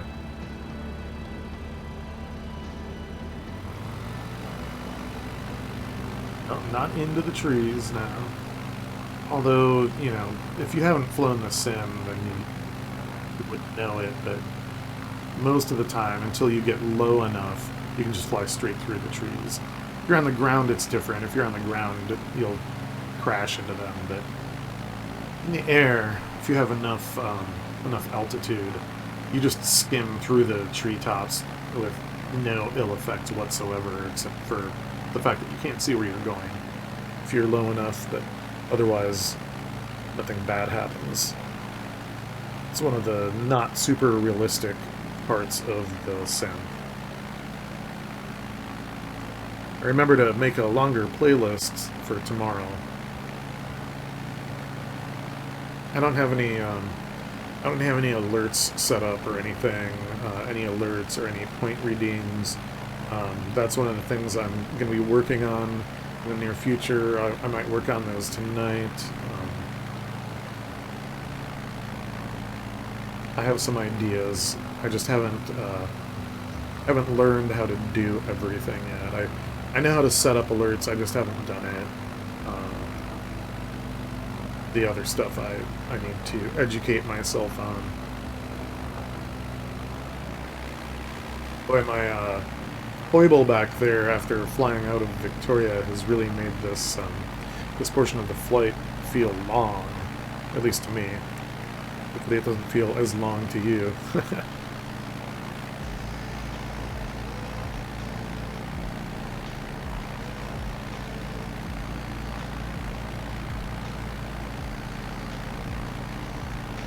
a look at Navigraph.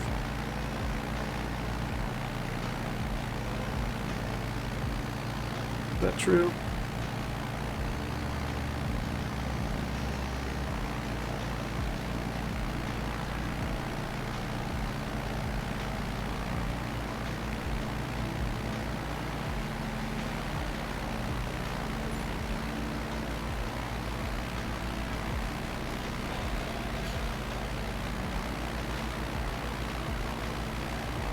What do you know? That is true.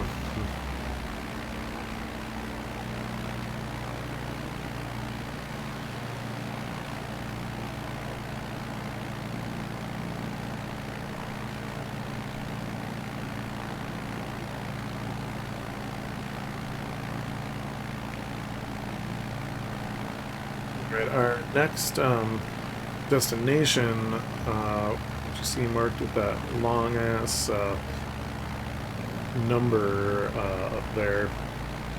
Long ass number. It's a GPS coordinate. That is going to be Nanaimo. I've been there a couple times.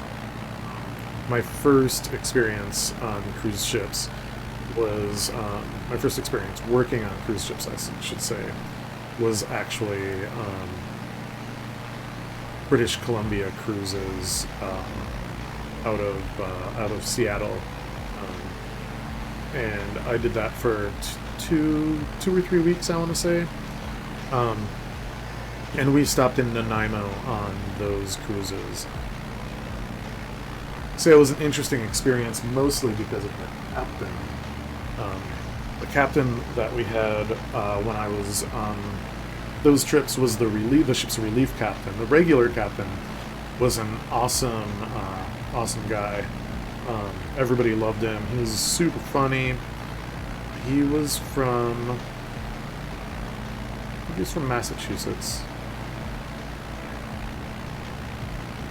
I could remember the sound of his voice. I could tell you because he definitely had the accent from his origin. I just can't hear it in my head right now.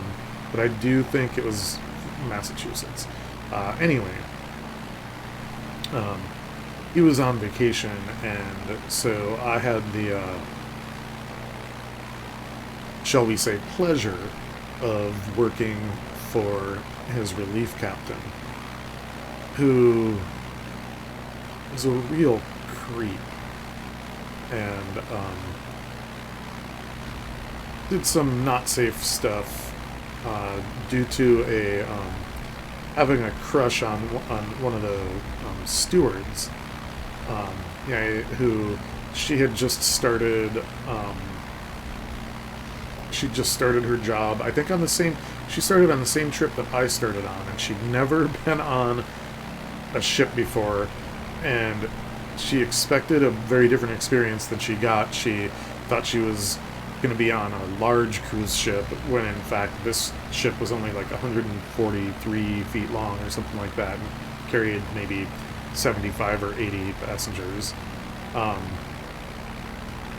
But she could, when there was any kind of motion whatsoever, she couldn't keep her footing on the deck. She always had to be holding on to a handrail.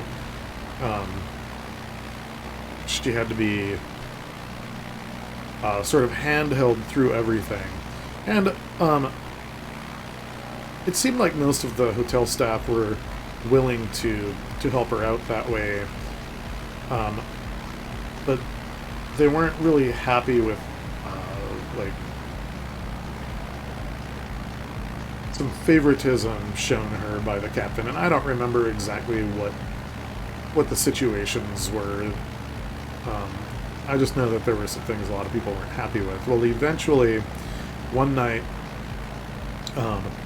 I was on lookout, which in those, at night on a ship, you always have an extra set of eyes in the wheelhouse. Um, just helping the officer on watch or whoever is driving the boat, helping them look out for things in the water. And I was brand new to this. It was still in my first week, probably like day 3 or something like that. And it takes a while to get used to. It takes a while for you to be able to translate what you're seeing on the water at night when you're not used to it. We almost hit a sandbar that I actually thought was a reflection of the moon spread across the water. Because of the placement of the moon, it looked like that's what it was. So I saw this sandbar that was coming up, but I didn't translate it properly, and it would have been fine, except the captain, who was on watch and driving the boat at the time, was, sorry for the thump on the desk there, he had this Stu in the pilot house with us, and he was paying attention to her and like whispering sweet nothings in her ears and stuff. And he suddenly he looked up at the last second, and looked at the radar and saw this sandbar coming up just in time to throw the engines into full reverse. Now, it was dinner service. It was like 8 p.m. or so. And so kind of freshly dark, too. And it was dinner service. And so to throw the engines into full reverse during dinner service, that's kind of a big deal.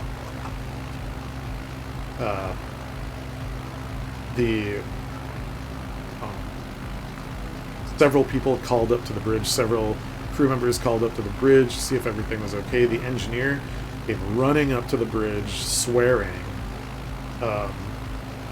And he filed a complaint about it that I had to give a testimonial in. Most of us were surprised when that particular guy continued to work for the company as a captain, and even got promoted and got his own ship eventually. And it didn't sound to me, from what other people said who worked for him or worked with him, it didn't sound like his behaviors had changed at all. So it's a pretty nice area here.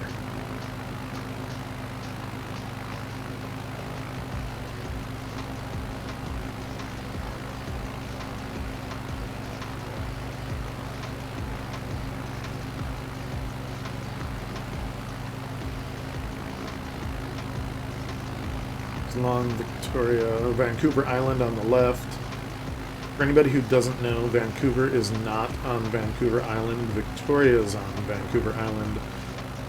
Vancouver is on the mainland just across from Victoria. In fact, Vancouver is pretty much straight east of us right now, which is why we see all those planes over there. I like this altitude for cruising and flight seeing.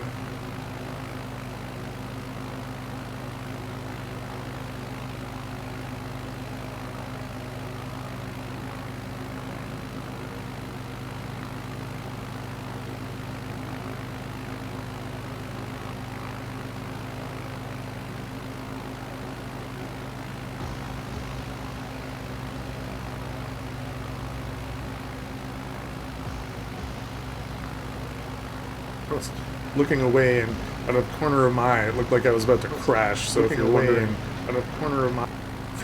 why I suddenly looked back at my monitor like that, that's why.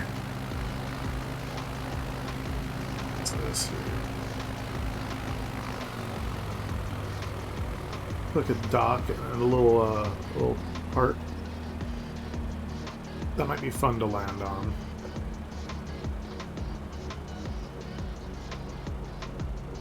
What do you think? Anybody want to land there? Anybody want to land there?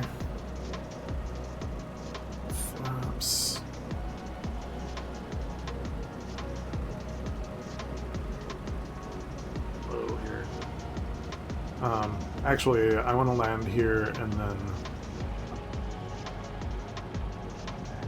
Too fast to land right there.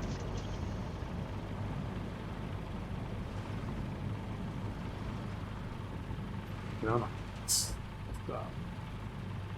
Like I said, not a professional pilot. Or as the tag on my screen says, not a real pirate. Because I tried to get not a real pilot, and when I searched for it, not a real pirate was the only thing that came up. So I decided to go with that. Because I'm also not a real pirate. Alright, here we go. So, obviously the barometer is off because our altitude shows as negative 121 feet when I imagine we are closer to like 3 feet. So let's hop in the cockpit here and adjust that.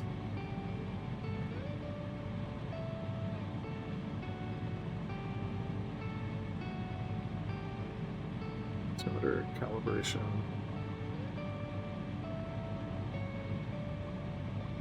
Up. Barometer goes up. Altitude comes down.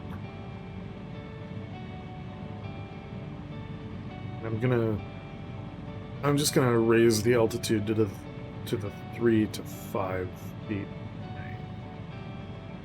6.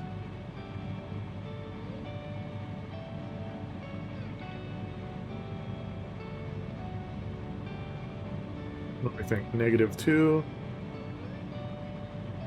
+7. Looks like that's where...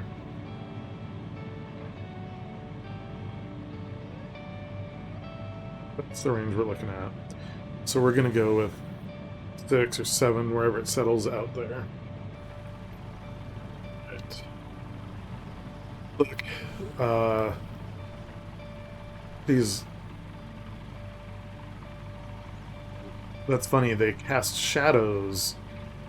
This looks like it's a picnic table next to a shelter or something like that, huh? This is what I was talking about with things on the ground. I don't know if these are rocks or grills, but they probably wouldn't be white if they were grills. I don't know, it's hard to say. Anyway, we're just going to drive right over them as we get out of here. Those are why I wasn't sure if I could actually come over here on the landing, because I don't know if they were, bring those flaps in or I'm going to crash. Didn't know if, oh, yeah, and look at those cars. Yeah, those cars down there. No,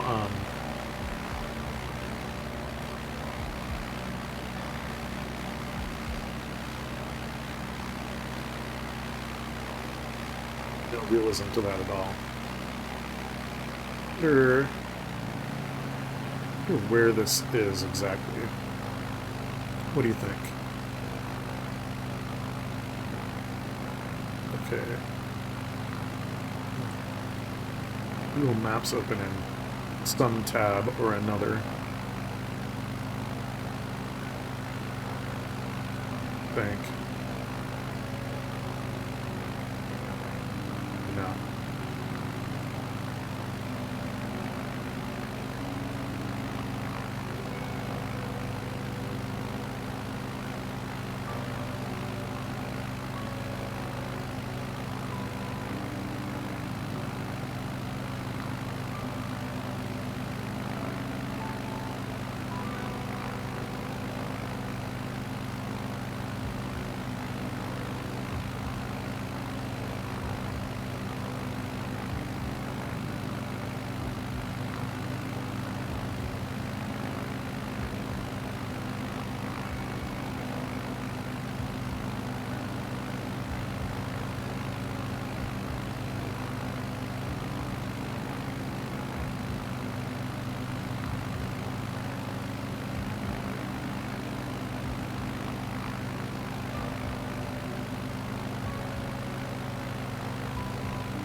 There we go.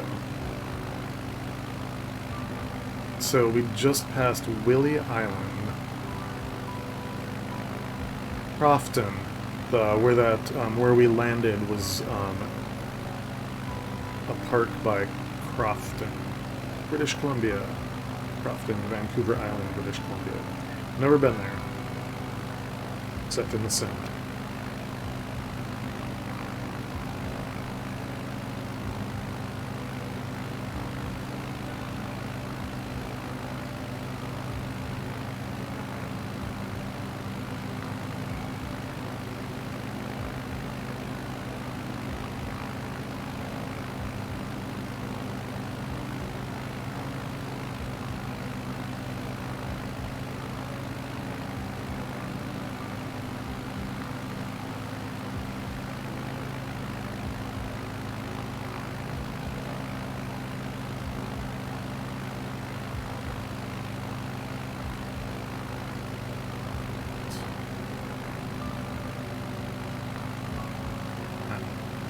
It's one of the problems with flying these smaller planes, bush plane like this, instead of something bigger, is with the lack of an autopilot. Oh, look, we have another one of those beams in the sky. Oh, I see. It's the waypoint. I don't know why it put it at 38,000 feet. That's pretty funny. I wonder if that's something I can change in Navigraph, but at least now I know what those are.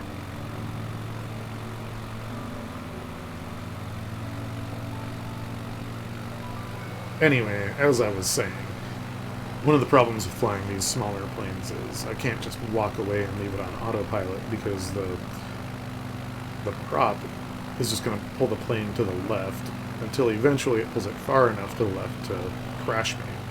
So, with that said, I am going to take a quick bio break, and I will be back.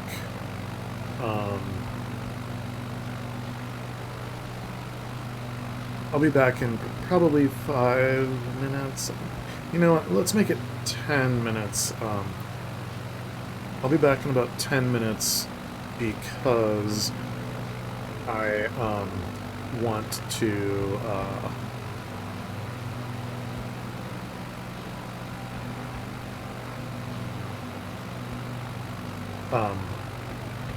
help me heat up some food too.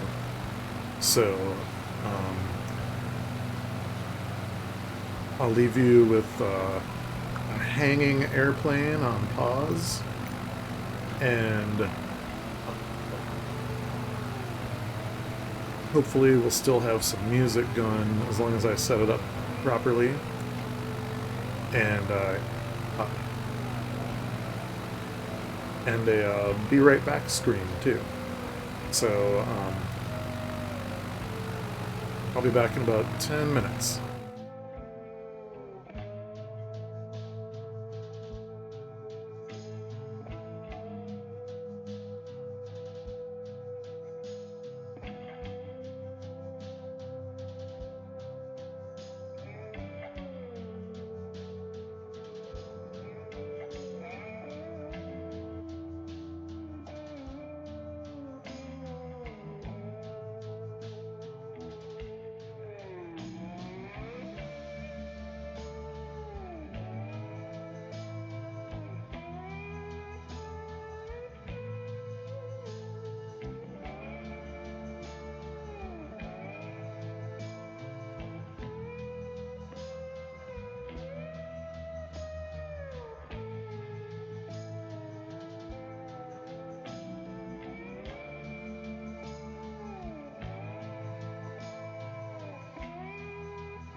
Alright, everybody, I am back. I'm ready to get flying again. Having said that, I'm gonna make a few changes here. Oh, the music stopped again. That's what's happening. As you can see, I put on some wired headphones because the Bluetooth headphones I was using while I really like them overall. I know they have some problem with my computer's Bluetooth and makes some weird noises and makes the audio sound funky to me, and even though I was pretty sure it was just in the headphones and not on the stream, I still wanted to it was kind of driving me crazy, so made that switch. And I'm also sorry I was gone a little longer than I said I was going to be. I reheated some pizza to have for my dinner.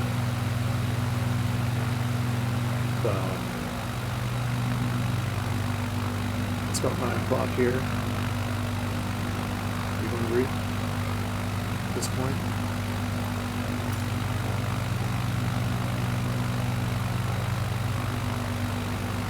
So, having said that, I'm gonna unpause the game and fly some more, but I'm going to probably be muted for part of this time, so you only have to watch me chow down on pizza, you don't have to hear it. Actually, I'll show you, I also grabbed a beer. This is a San Juan Brewing Ellis Lager, which is brewed in Friday Harbor, where we unfortunately did not stop on this trip. But maybe we can go there another time and pretend to, pretend to visit the brewery. Too bad there's not a brewery visit sim, too. If only you could plug it in. It would be awesome. A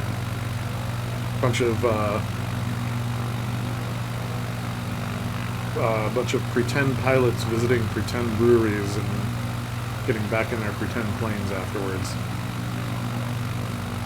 Alright. I think if there's anybody actually listening, can you tell me how the mix sounds now? The music sounds maybe a little quiet to me, but that might just be the headphones I'm using.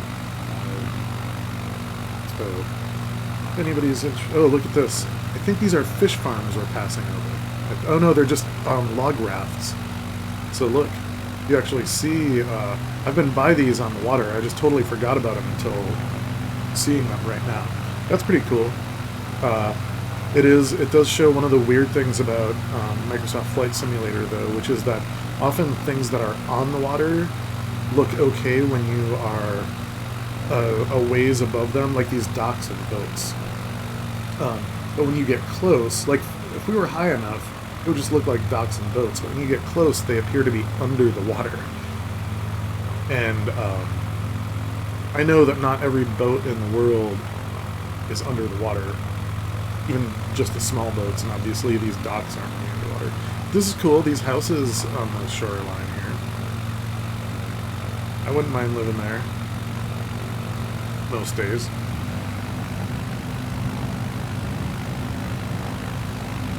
That's cool. Alright, now I'm gonna mute so that I can eat. I'll probably come back between slices. Enjoy the scenery, and if you have any questions, comments, suggestions, let me know in the chat. Coming up on the 9. Oh, I think I can get a slice of pizza in before 9. I'm going to take a few bites.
just gonna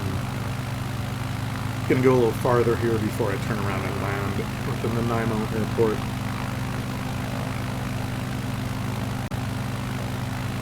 Do we even need to land here?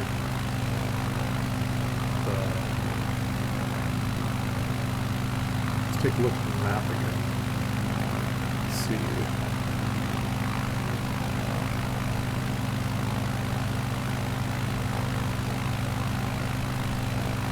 Because I don't need fuel, so there's not really a good reason to land at this airport. I think maybe we'll just fly over Nanaimo, which I believe is coming up here. No, there's the Nanaimo River. There's that spit. Yes. So right in this little bay, this little protected area here, we're gonna be flying over Nanaimo. Nanaimo is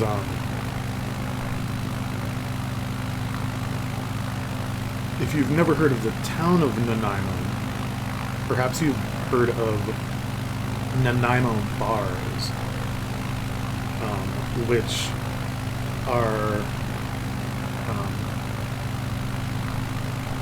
named, at the very least, I believe, named after the town. I think the town claims that they were created there. Whether that's true or not, I don't know, but you can sure get them at some of the shops there. If you've never had them, you probably wouldn't know that they're like quite sweet. It's like chocolate with like a vanilla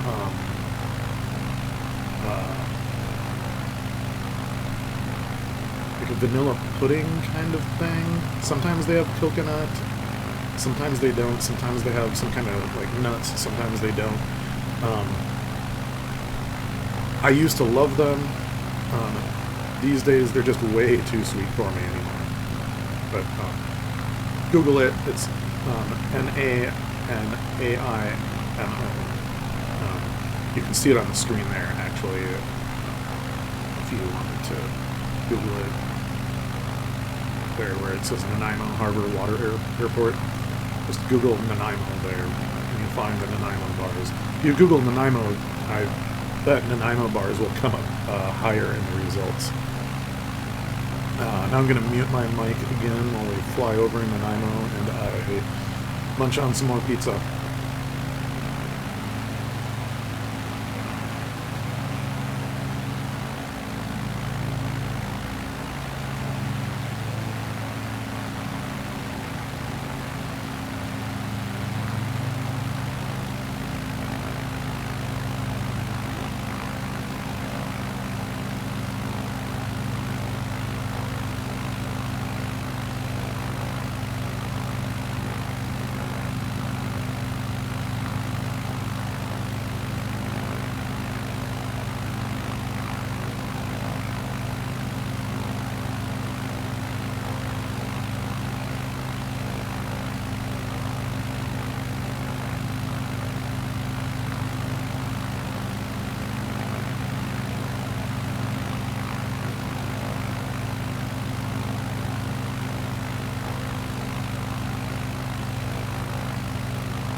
random fact about your streamer here.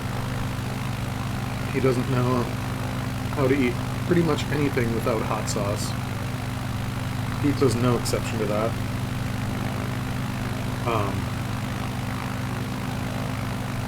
So I have got 3 slices of pizza here. They have 3 different brands of sriracha on them. No, I take that back. Two of them have 3 different brands of sriracha. One is a green sriracha, which I've never had before, and it's good. It doesn't taste like a sriracha to me at all, which doesn't surprise me because I've never had a green one before. And I wonder if you go to Thailand and Vietnam, if green sriracha is even a thing. The third piece had Valencia hot sauce on it, which is a Mexican hot sauce that I like quite a bit better than Cholula or Tapatio. Is there an island that was there? Is it a freighter? Pretty cool if we saw a freighter. It is a freighter. Look at that. A cargo ship. I wonder what that'll look like when we get up close. We're going to find out. I'm going back on mute for another slice.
Okay, this ship is pretty cool overall, but did anybody else notice the weird thing about it?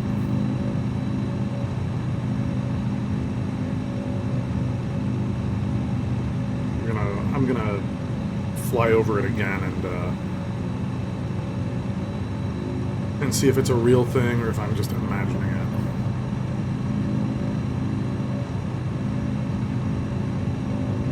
And then we'll talk about it as we fly over.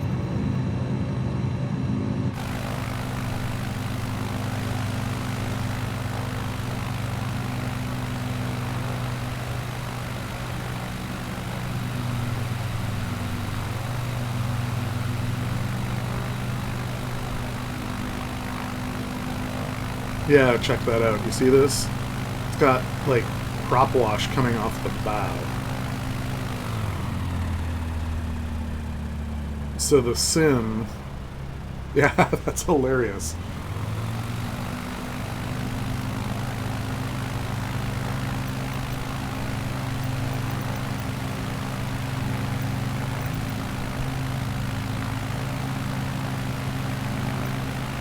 fact, I'm gonna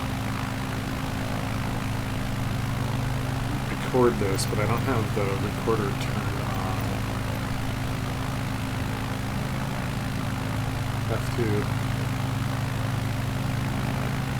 Have to go into settings and enable it. It was enabled. Oops. It was enabled, and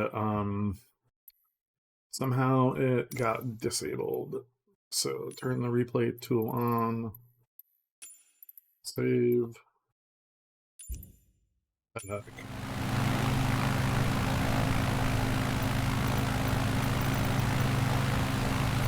Zoom the flight. Excuse me. This won't be on the screen for long. I just want to switch if I pop it out. I just want to have this on long enough to capture this prop wash, because that is bizarre.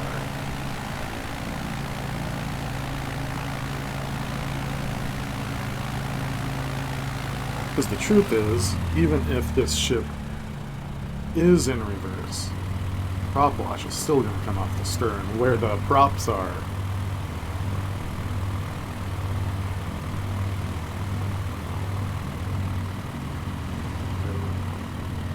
Just slow here.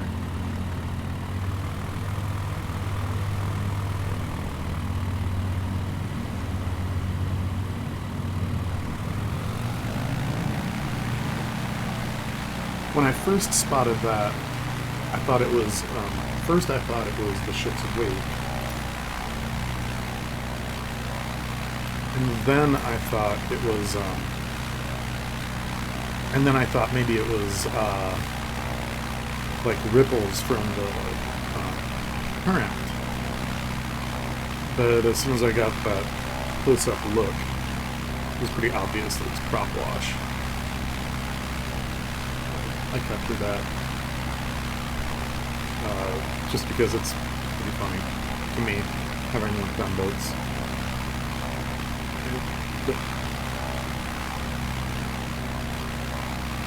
Here we go, back to my slice.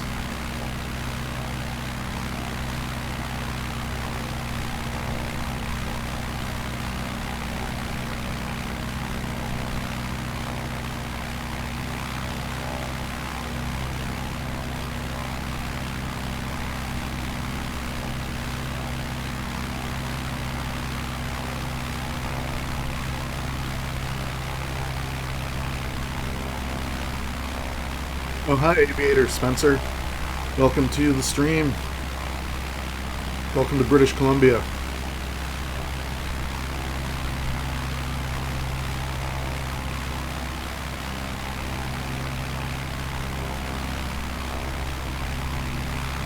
Oh, thanks for the follow. Doing pretty well, especially now that I got a little bit of food in me. I was starting to feel some hunger pangs since I started to stream a few hours later than I planned, and I was so busy fixing things before getting started that that I didn't have time to eat like I should have. I think the sim updated a couple days ago, and even though I've flown in it a couple times since the update and it was fine, today, when I fired it up to get ready for the stream, my graphics card, it was having a problem with my graphics card, so I had to do a clean install of the drivers, and then OBS had reset a bunch of stuff too that was perplexing. About a week ago, I spent all kinds of time with OBS getting stuff set up for the stream, and I had to redo a bunch of things and recheck things. Some of my sources had stopped working. It was a boondoggle. But when I finally got it all fixed, I was able to get started. Yeah, I'm doing I'm starting off my stream life here with a multi-stream trip up the Inside Passage from Bellingham, Washington to Skagway, Alaska. And so far today we have overflown Vancouver, Victoria, and Nanaimo. I think that's it. You got a little behind because I looked at a heading wrong on my charts and went south after overflying Victoria. I should have realized that it was the wrong direction, but I probably went like 20 or 30 miles south, probably about 20 miles south before I realized I was going the wrong direction. And I only realized it because I started to see markings for places that I knew I shouldn't be headed toward. So, let's see, you just got here. I'm gonna pop up so you can take a look and get a sense for what we're doing today.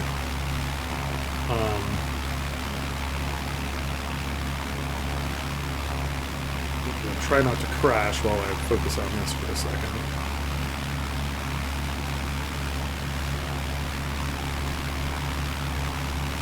And hopefully this time I'll remember to switch it back afterwards, unlike the last time I put this on the stream. So this is my trip for today on Navigraph. I'm not positive that we'll finish the entire trip, but we started down here in Bellingham, down at the bottom, up to Vancouver, zigged down to Victoria, zagged on an even more southerly heading, and we were like, yeah, I think we were getting close to like Port Angeles by the time I realized where we were, where I went wrong, or that I had even gone wrong. So turned back around. We just flew over Nanaimo a little bit ago. Now crossing the Strait of Georgia here. On our way over to what's it called, Jervis Inlet and Princess Louisa Inlet, places I've been to on boats but never in the air. Just kind of trying to take in some scenery on the way north. And zoom out here. So basically we're going from Bellingham all the way down here towards the bottom, all the way to the south, up to Skagway, which is right around here where I just put that marker on the chart. So, I don't know. Have you ever done the Inside Passage? Water, air, anything?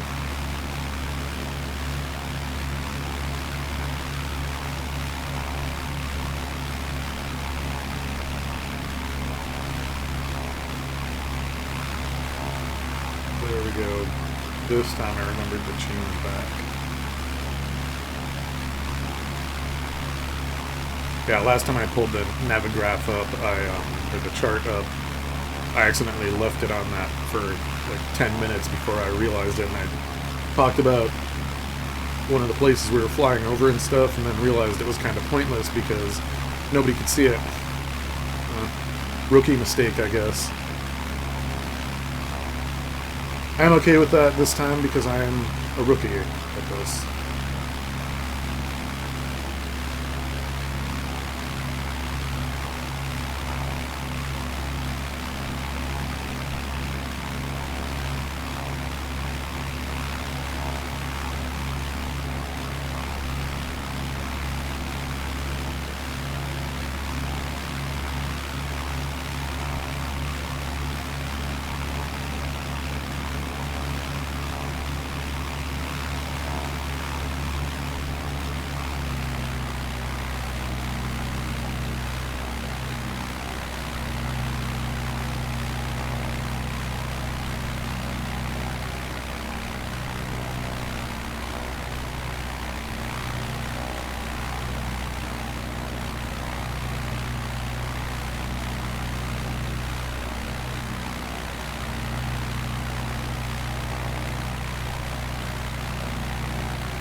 Hey there, Ragnar.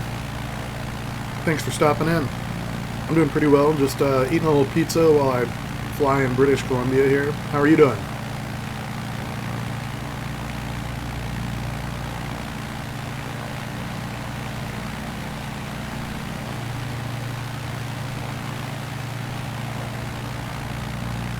Are you in Stockholm right now?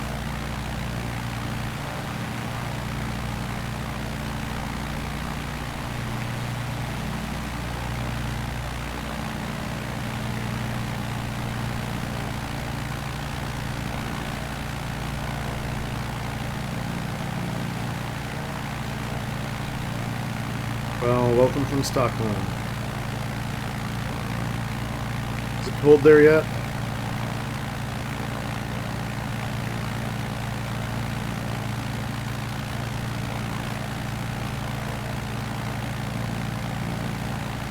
Just starting to get a little bit chilly where I live in northwest Washington state. Let's see. The high temperature today was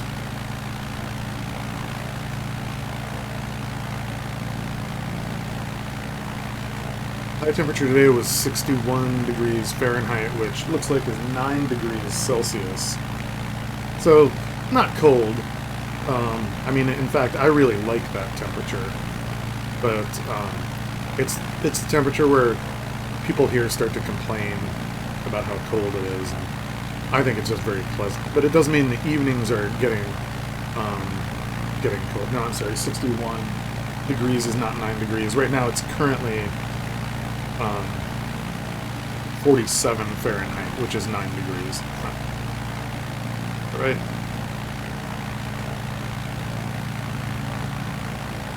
Yeah, it was 17 degrees was our high today.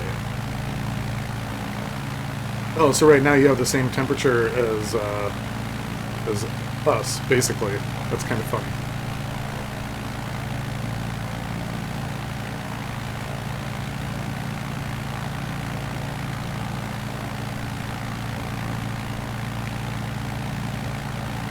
Unfortunately, I have not made it to the Scandinavian countries yet, but I'm like between a quarter and a third Norwegian, I'm told. This is, I believe we're flying up Jervis Inlet right now. I've been here on the water, but never in air. And, after a little bit of this, we're going to peel off and go into Princess Louisa Inlet.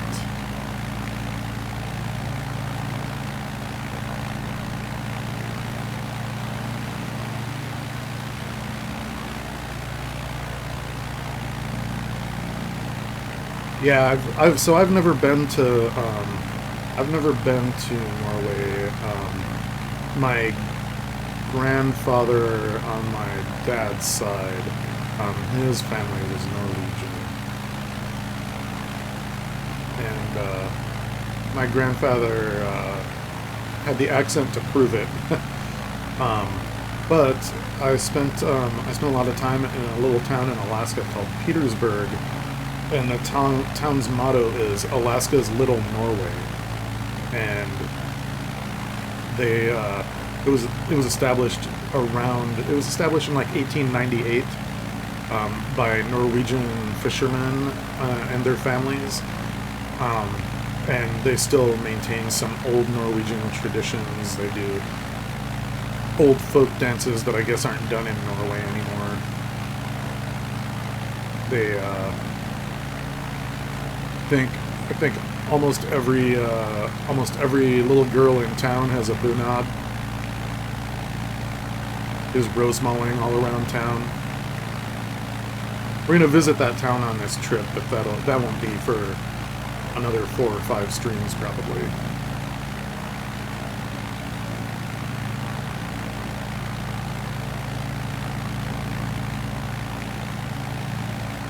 Are you a pilot, Ragnar? Either real or in a simulator?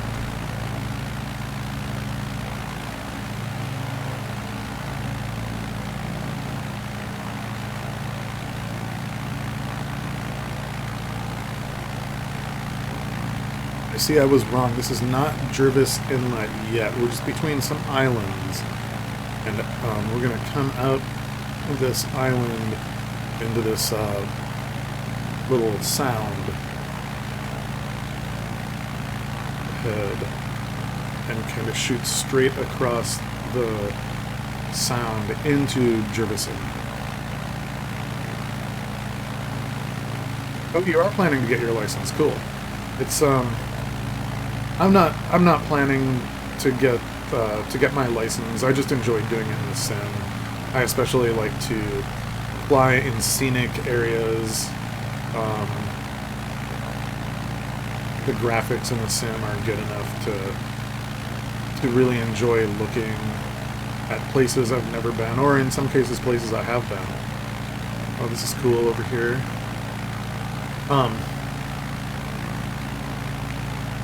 Yeah, I like to fly in Papua New Guinea a lot. Yeah, the game's beautiful. I did have to turn my graphics settings down, unfortunately. The trees, I think, were causing a lot of stuttering, which I don't normally get when I'm not streaming. When I'm not streaming, the game runs fine, like almost, like probably 99% of the time. But after I've been streaming for a little bit today and started flying over some heavily forested areas, I had to turn the settings down. Yeah, normally I fly on Ultra with no problems, but I actually had to turn it down to medium. Turned everything down to medium. Almost everything was on Ultra before. You missed something kind of funny, I have to say, coming in at this point. Unless you were here and just not chatting. We passed a freight ship a while back that appeared to be moving in reverse, and the prop wash was coming off of the bow instead of the stern, which I don't know how much you know about boats, but that was all wrong. It was I don't know, a lot of people might not have even noticed it. It was pretty funny. Okay, so this is Jervis Inlet that we're flying into right now. Just, I assume that it's a glacial fjord, but I'm not positive. I think it must be a glacial fjord because there's not any kind of a like big river feeding into it. And frankly, the hills here look like the sides of a fjord to me. It's too bad you didn't see that. Maybe I can replay it later or something. I don't know how far I'm actually going to make it today. I guess we've made some pretty decent progress. Oh, we've flown maybe I guess we've flown about 3/4 of the miles that I had planned for the day. That's funny, I thought we were a little farther behind. Oh, do you really? I didn't know that. I'm not super surprised because when I look at a map I see a lot of islands there, but it's definitely a fact that I didn't know.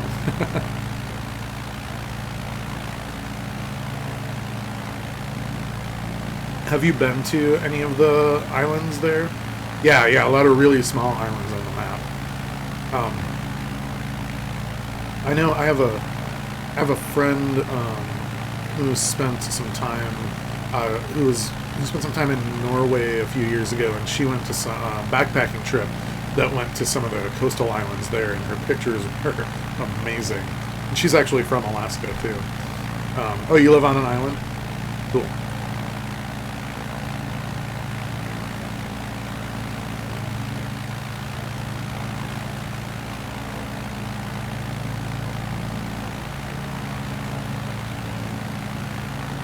So what kind of flights do you like to do in the sim?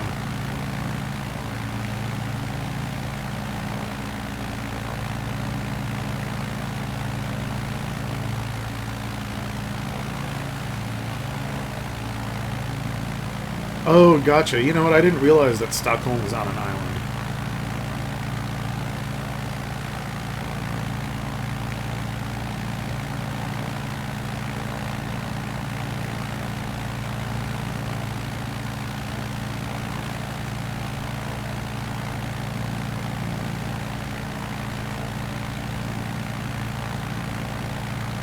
Yeah, you know, I mean, I chose this plane. Have you flown this one? The Savage Carbon from Gotfriends?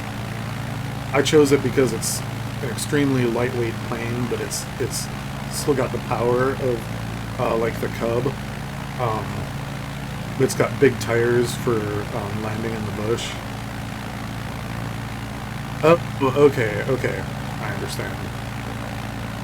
I haven't done any bush landings yet today, though.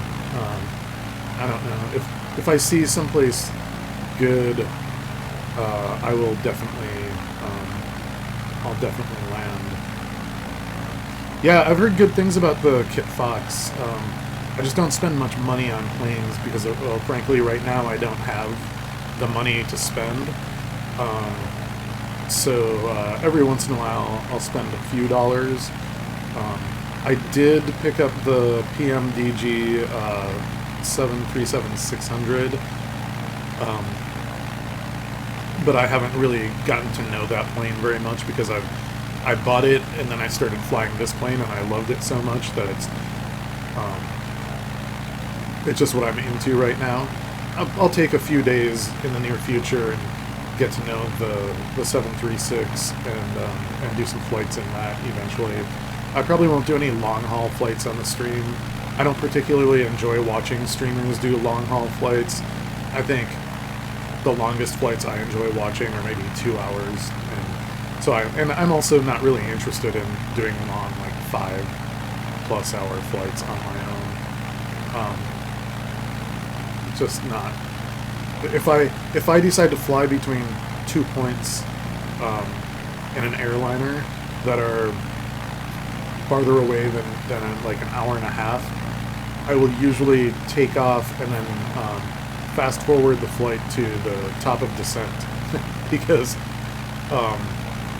I don't want to spend all that time in cruise personally. It's just not interesting to me. So I'm sort of brainstorming some shorter airliner flights that I could do. But it'll be a while before I do any of those because I really enjoyed this, and I have a lot of themed flight ideas for small planes. So I'll probably just stick to that for a while.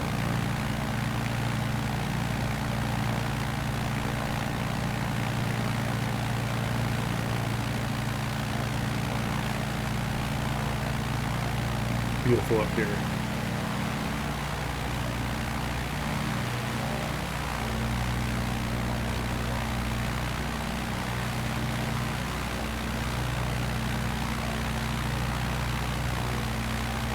Yeah, I do have a Discord. Excuse me. Let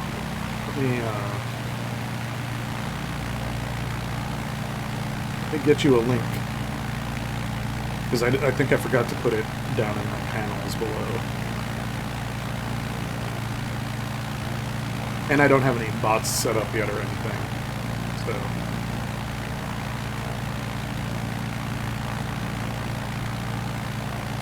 Yeah, I do group flights with another simmer, We Fly Daily. I don't know if you've ever seen his streams.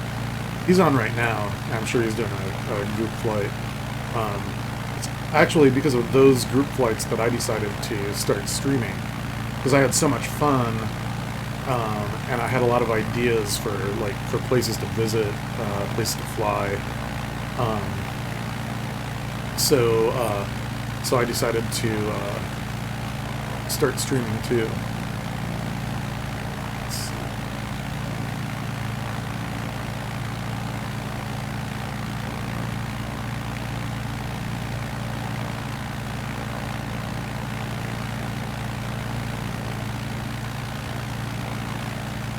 Here you go. I think this will get you there.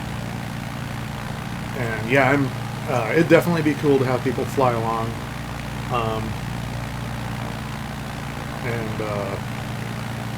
Yeah, you're welcome to join in whenever you'd like. I'm on the West USA server. That's what I'll probably always be on.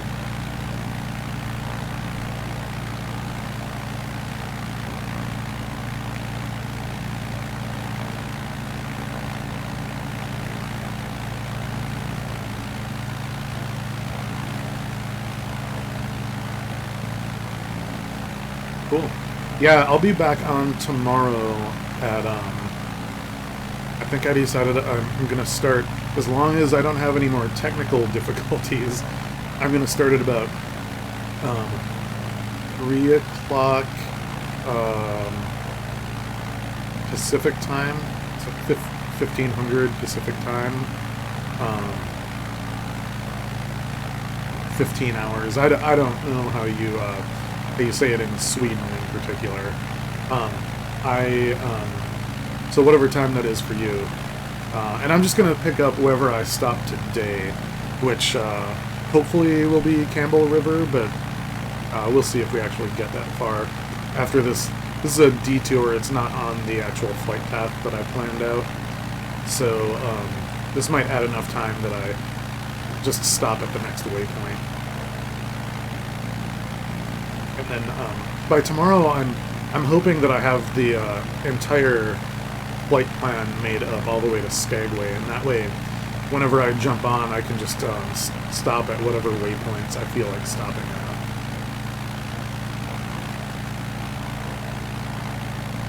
Do you have any favorite places to fly?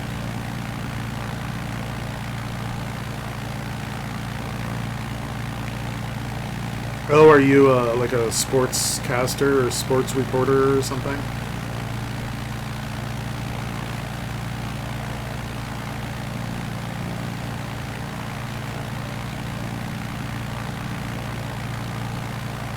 Okay, gotcha.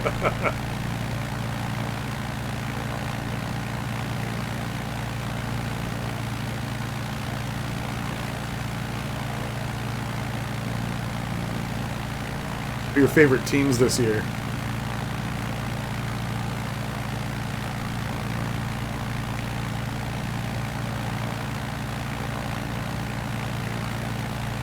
I live in the Seattle area, and our team just started a couple years ago. I'm sure you're aware of the Kraken. Everybody was pretty pleased with how well they did last year in only their second year. Yeah, good to hear that. The Rangers, huh? Yeah. I have some Russian friends who really like the Rangers, too. I'm not... I enjoy watching hockey, but I'm not super into it. I'm not, like... There aren't really any sports that I'm really into. Hockey is one of the things that I'll watch if I go to a bar and it's on. I'll actually watch the TV if I'm by myself. But I don't make any special effort to watch it, really. Last year I did watch a couple playoff games that I probably wouldn't have watched otherwise, but... Oh, okay, yeah. Soccer, I have never been able to get into it. I have similar feelings about soccer as I do about basketball, which is that it's a bunch of people running around a field or a court, passing something around until they eventually decide to... I don't know, it's funny, because hockey is very similar in that regard. They're just skating around, passing the puck around until somebody decides to try to score. But for some reason, soccer and basketball I find very boring. I don't know why. If I'm going to watch them, I prefer rugby to soccer, I would say.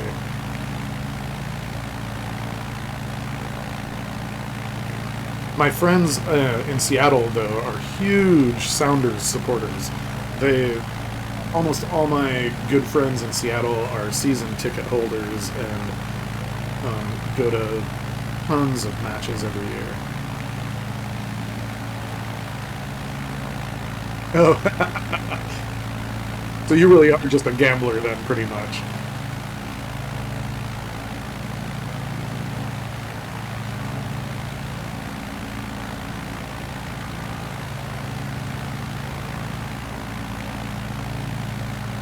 With the snow up here, I'm always curious.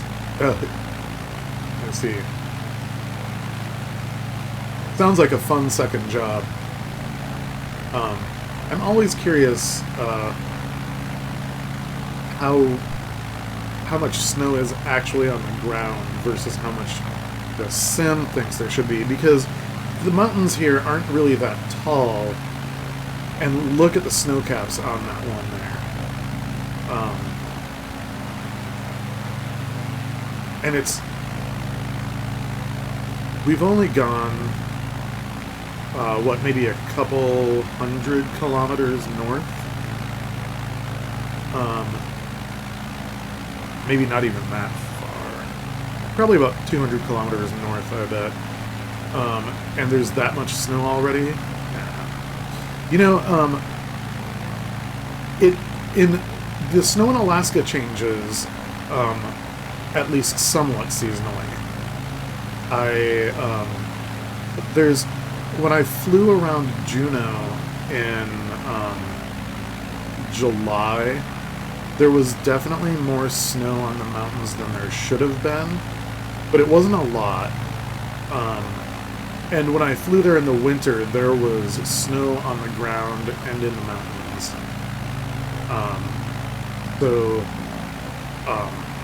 Having said that, though, I did buy a what's it called? Not an overlay, but I bought the Alaska mesh from I think it was from Orbix. So that might have changed the default behavior, I guess. It still wasn't realistic, but no, not livery. It's a mesh for the land that adds improvements to the landscape and the scenery. And there were some strange things in Alaska, so I bought, like, in the areas where I've been in Alaska, I wanted more detail, I guess, is the best way to put it. And it wasn't a very expensive mesh. In fact, I think I bought it on a pretty decent sale. Oh, look at this. It looks like the sim thinks there's a calving glacier up here. Huh.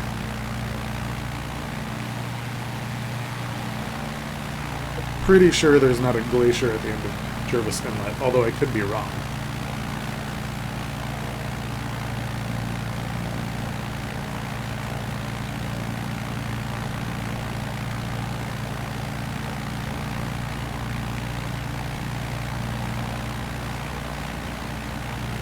We're just going to go around this next corner here, and then we'll be popping into Princess Louisa Inlet.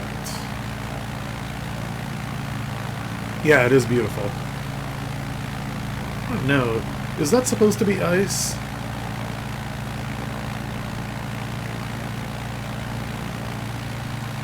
I seriously doubt this water ever freezes.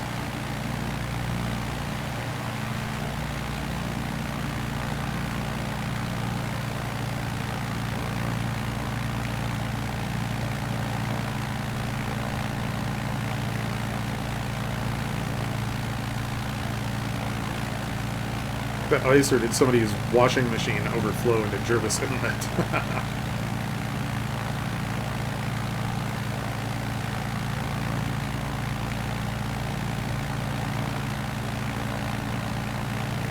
I don't know, maybe these mountains are higher than I thought they were. Because now I'm at about 300 feet.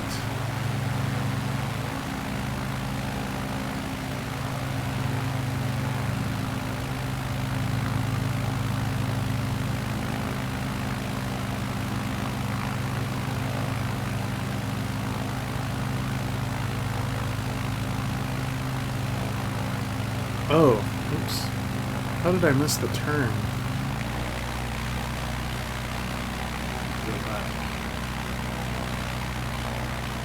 I love this plane.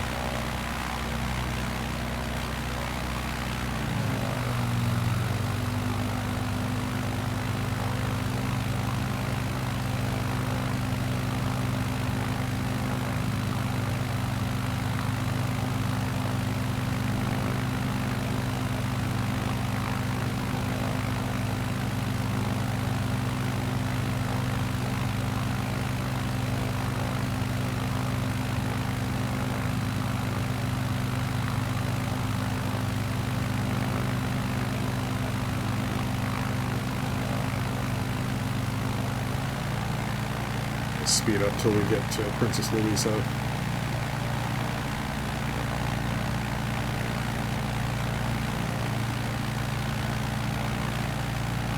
Ragnar, have you ever been to the U.S.?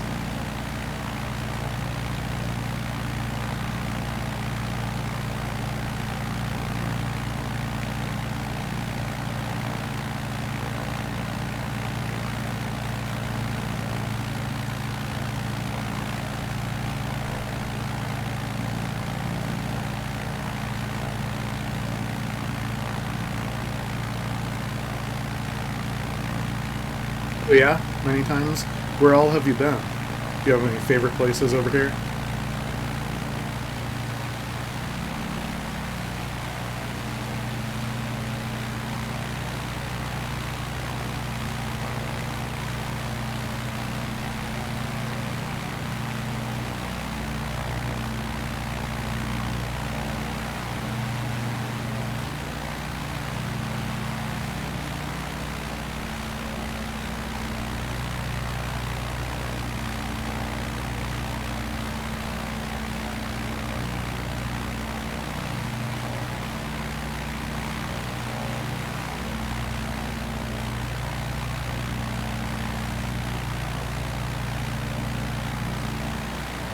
Oh, really?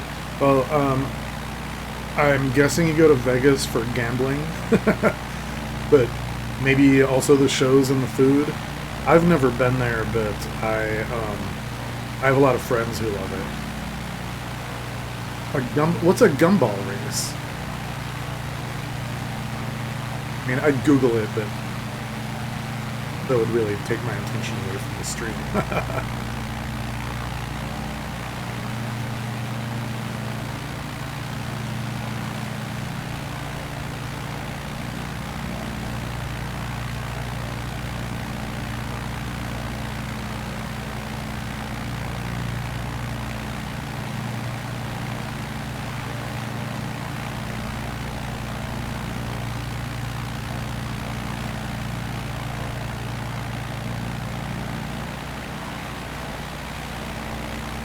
So,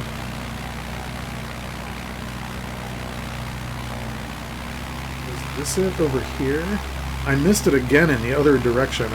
So, the first time I missed it, I thought, okay, this isn't quite as stupid as flying the wrong direction out of Victoria because I looked at the wrong heading on a map and didn't think about it. But now that I've missed it twice, I think I just forgot how small it is, and this is it right here, I believe. Princess Louisa Inlet. I think the snow maybe made it hard to see. Oh, a race from New York to LA and exclusive cars? Yeah, I use Navigraph, but I literally just bought it, like, subscribed today. Because I knew where I wanted to stop, but I didn't have an actual flight plan made. Here we go. So here's something kind of cool. Right here, the current rushes through this spot so fast that when we came in here on the small cruise ship I used to work on, and they put somebody out in, they put a couple of crew members out in survival suits. If you know what a survival suit is, an immersion suit, the big Gumby, orange Gumby looking suits, and put them in the water to shoot the rapids there when the current was rushing through. They loved it. I'm not enough of a thrill seeker to want to do that. It was fun to watch. But when the tide goes out, the current just rushes through there really fast because it's so narrow.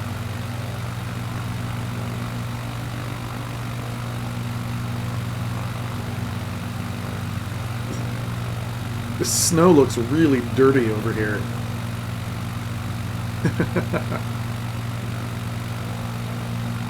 But yeah, there definitely should not be icebergs in here.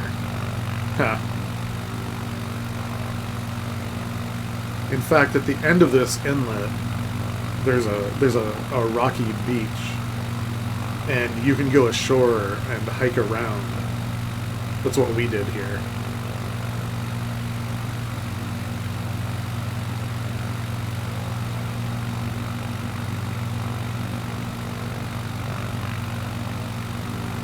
Yeah, so is Volanta pretty much the same type of service as Navigraph with the charts and navigation aids and stuff? And synced to the sim, too?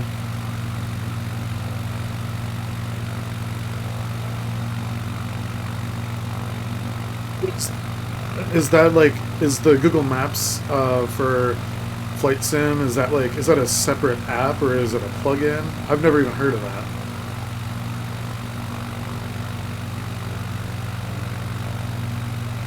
Because I really like what I've seen with Navigraph so far, but my only gripe is that it doesn't have a lot of place names on it that I would like to see.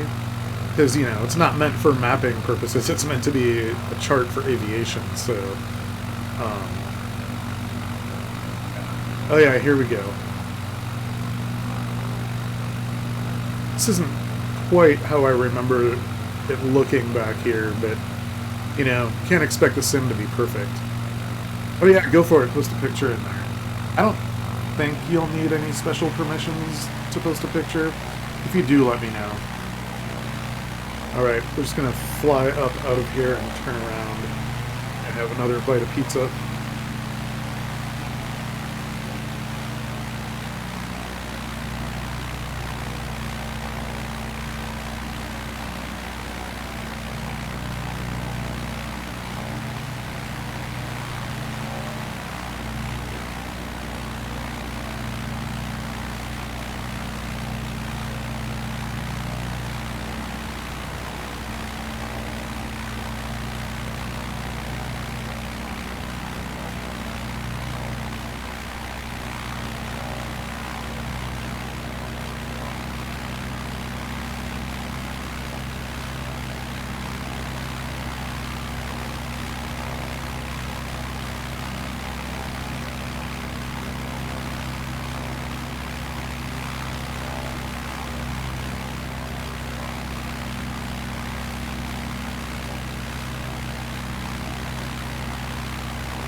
One of the things that this first stream has taught me is I definitely need to prep a longer music playlist for tomorrow.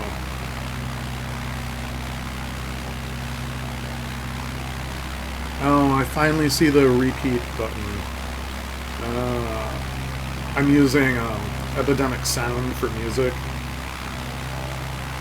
and my microphone was in the way of the repeat button in the music player for that for the service, so I couldn't see it.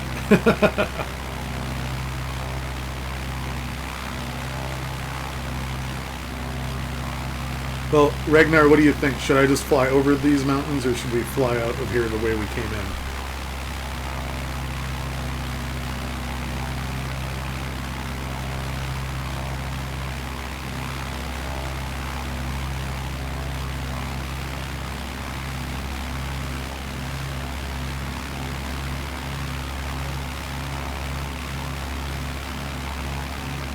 Well, that's cool. Yeah. Yeah, I was already looking at it when you mentioned it in chat here. It was pretty cool. I mean, maybe I'll use Navigraph for a month and then check out Volanta, just so I can compare them and see what I prefer. I don't know if I'd ever even heard of Volanta, so... Oh, you do like Navigraph better? Oh, okay. You also can use SimBrief with Navigraph, right? Which I haven't looked at SimBrief at all. But I don't know, the chart and like flight planning on the Navigraph app seems easy enough to use, so I don't know. I don't think I have a reason to use SimBrief, really. I might check it out just to see what I think, but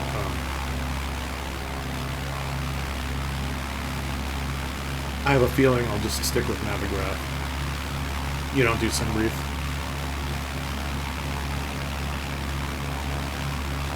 I know some folks I watch use Navigraph, some use SimBrief. I think, do you watch any YouTube simmers?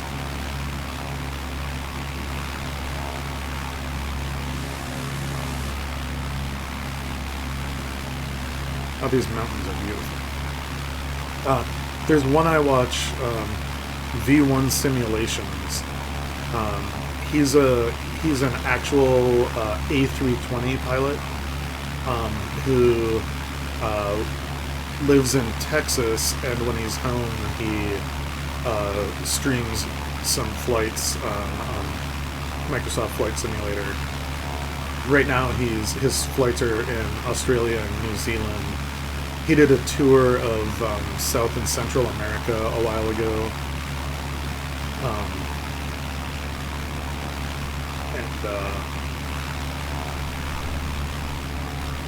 You know what? I was going to fly on the water. The mountains are beautiful, but if you're going to do the inside passage, it's really about the water.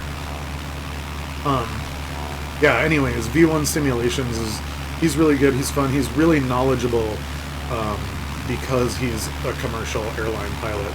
So it's really interesting to watch his streams. He's really engaged with his chat. He also, I just watched a lot of his streams. I've watched small parts of a lot of his streams. He streams in what is early morning for me because I'm a night owl. I usually, if I don't have to work, I sleep until noon at the earliest.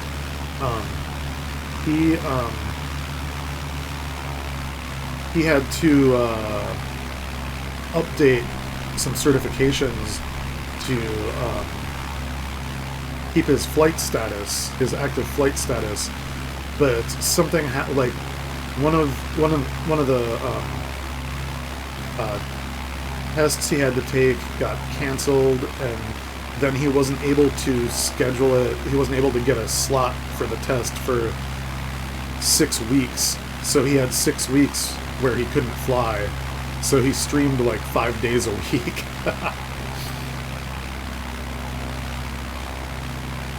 Really interesting stuff.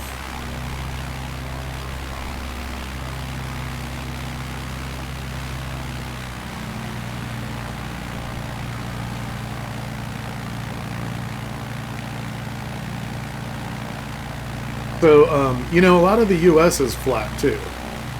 I just happen to live in an area that has mountains. You know, I'm from Minnesota originally, so that's the upper Midwest, and that's very flat. You know, the whole middle part of the United States is just flat farmland.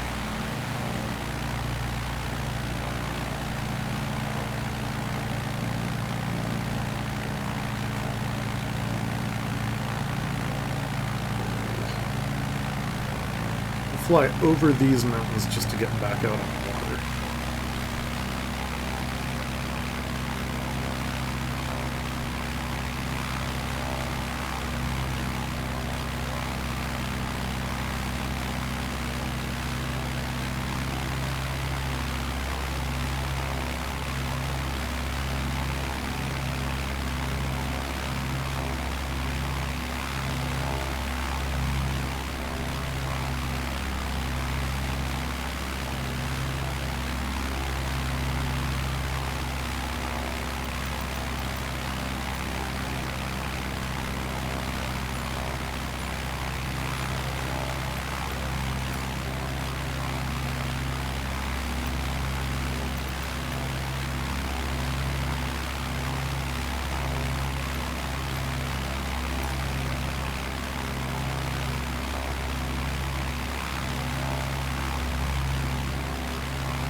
Oh yeah, especially western Montana. There's a... Yeah, I agree. Eastern Montana gets a little repetitive at some points, especially if you're in the southern part, like driving along the interstate highway. Um, but it's still pretty. It's just those repetitive rolling hills, just one after another. Although there is a little area of canyons down there I camped at called Makashika State Park or something like that. That was beautiful. But I really like the Kalispell and Whitefish area. I don't know if you've been to those places. Really nice towns. Kalispell was bigger than I expected it to be. I had a lot of fun there. There's a lake there, a big lake called Flathead Lake, and my host who I was staying with took me sailing. He didn't really know how to sail, but I did. It was his boat. He didn't understand that a sail is basically a wing. He was one of those people who thinks that the sail catches the wind in it, and the wind like pulls you along with the sail. But it was still a fun sailing trip, even though we almost crashed a couple times.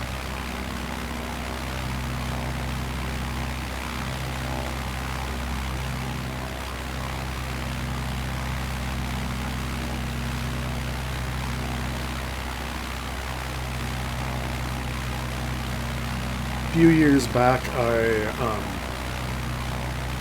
I did an adventure where I walked and hitchhiked from Seattle to Minnesota. My goal was Norfolk, Virginia, but I ended up staying with my family in Minnesota for too long, and the weather was going to get cold, and I didn't want to carry heavy coats and a cold weather and all the other cold weather stuff with me. So I just stopped the trip in Minnesota instead of finishing it. I planned to finish it the following summer, but instead I met a woman in Minnesota and stayed there.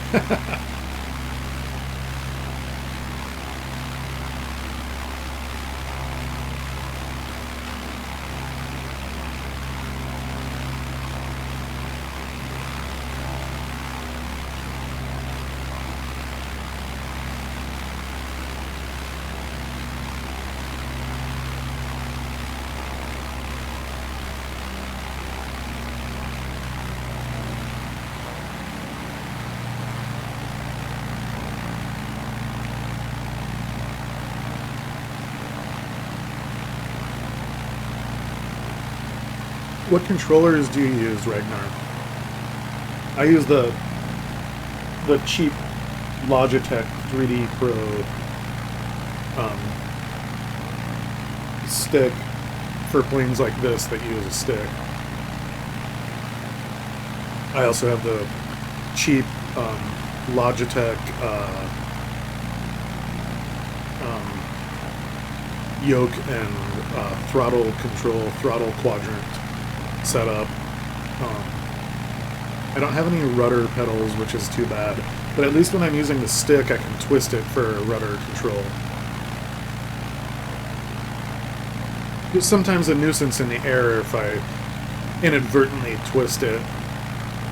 My plane ends up doing this for a second. Oh, hey 93. Welcome back. Thanks, man. I had to lower the graphics, though. The trees were causing stuttering, which doesn't usually happen. I think it's just the added load of the streaming. This is actually medium graphics, and I usually fly on ultra, but it still looks pretty good. Yeah. How was the watch party? Oh, you do, Ragnar. That's cool. Yeah, that's one of the ones that I would consider getting when I have some money to spend on it.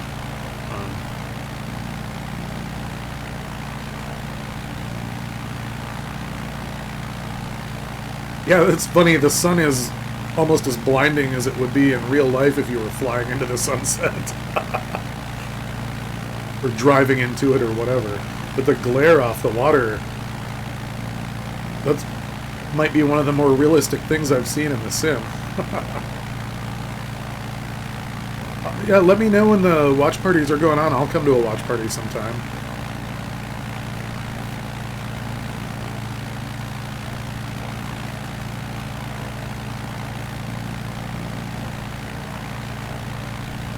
I think that's the way I want to go. No, I don't need to fly over that lake.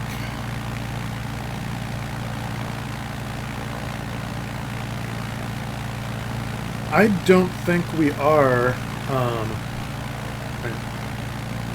Here's a link to mine if you want to join. Feel free. You might not be able to. You might not be able to drop a link in my chat. I don't remember what settings I have. You can give it a try though if you want, or you can DM me here in my Discord.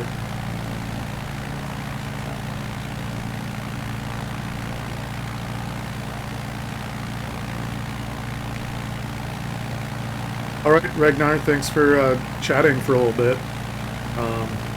I'll see you next time.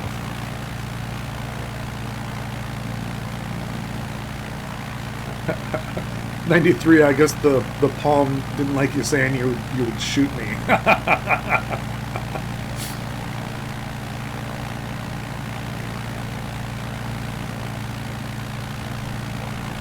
Yeah, Ragnar, I'll see you next time. Definitely fly along sometime.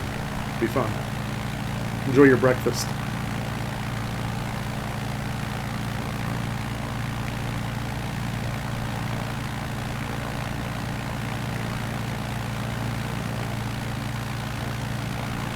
Yeah, yeah, '93. I think I'm gonna end when I get to my next waypoint up here.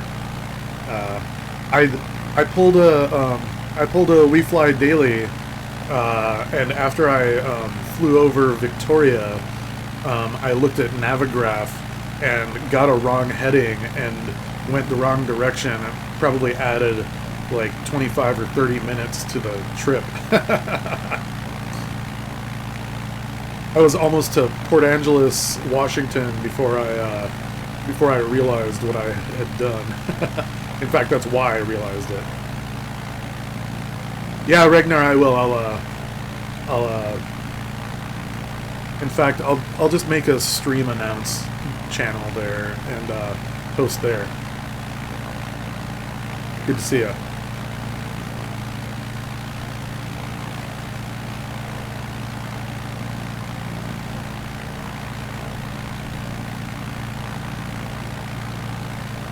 You take care too.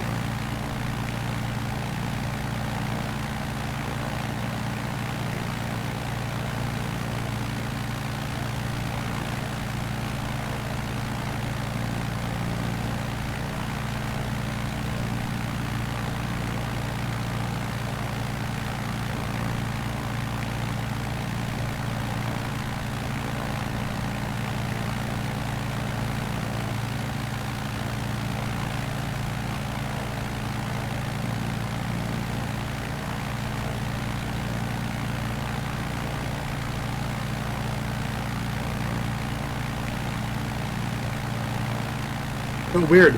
Is it giving you an error?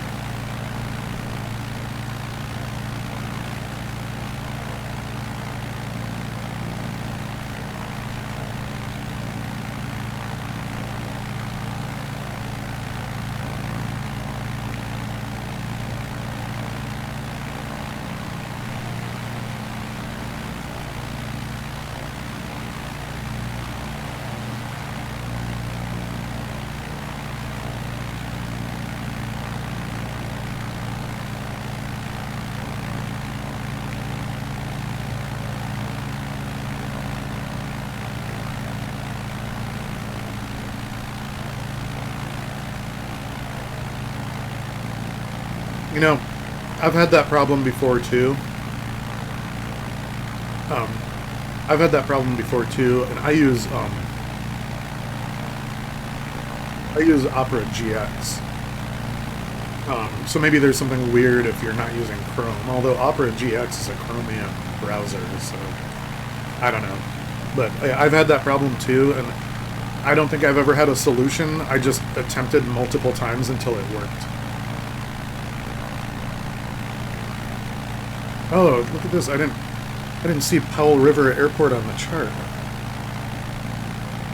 Huh. Maybe I saw it and forgot about it. Must be this. Yeah, CYPW.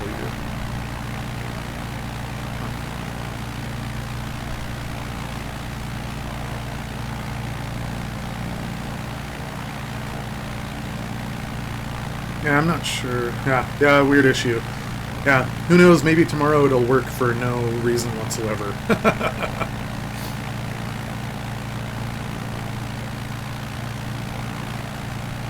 If it would help if I sent you an actual invitation.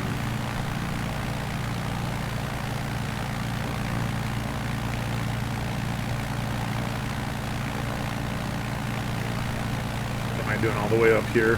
I get down closer to the water.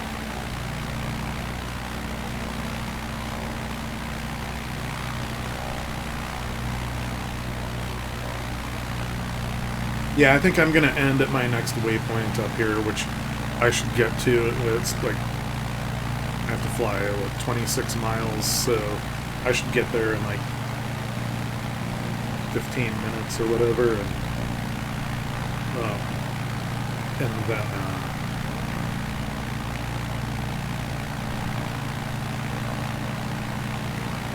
then I'll start my flight tomorrow from there.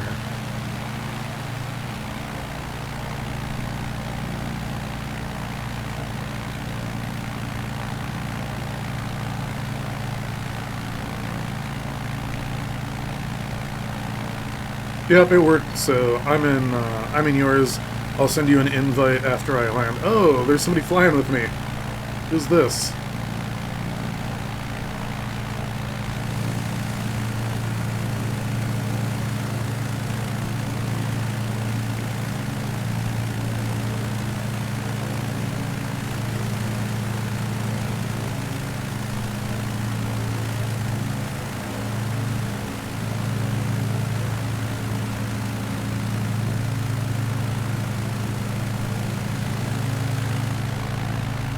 That was a surprise.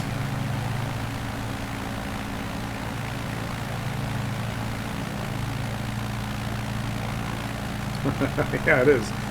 Unfortunately, they don't have a name badge. Maybe because they're so close. Hello, mystery flyer. All right, I'm gonna. I'll be rating. If she's still on, I'll be rating A-Tray, who's the streamer I probably watch the most often.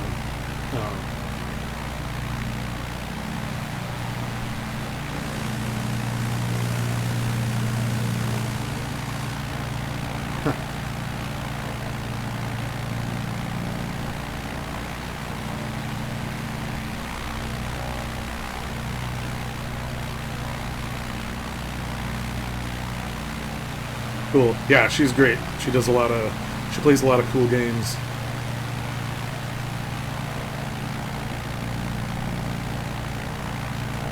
Where do I want to go in here?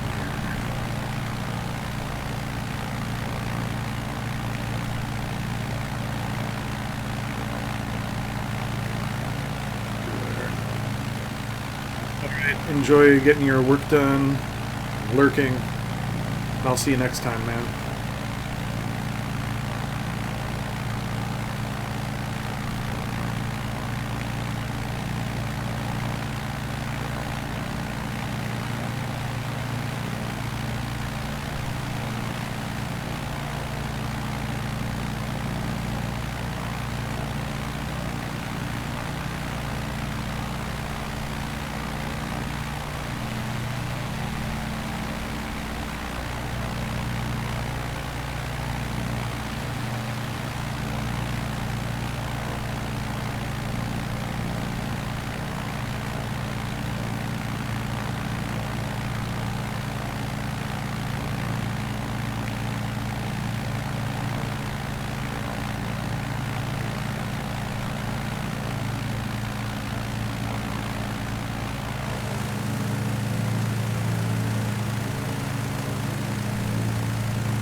don't know if you're in my chat or just flying with me, but looks like, are you flying a Beaver? It's actually one of my other favorites to fly. Especially if I want a flat float plane. It'll usually be a Beaver.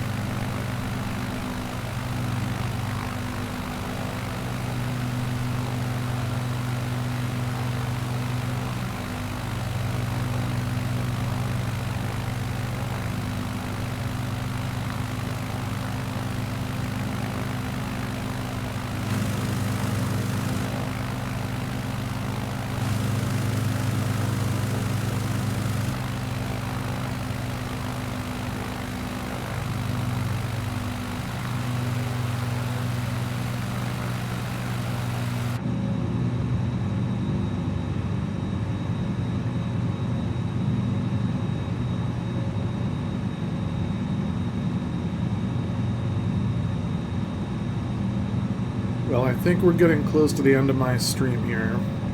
For anybody still following along, I'm gonna go to this this last waypoint and see if I can find a flat area to land. And I think there should be a spot there. I haven't been there in a long time. I mean, I've been there by boat, and I think that I should be able to find a place to land the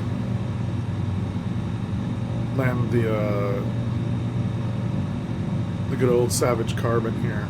You know, maybe I should start naming my planes. I'm gonna have to think up a name for this Savage Cub with the white livery that I've been flying a lot.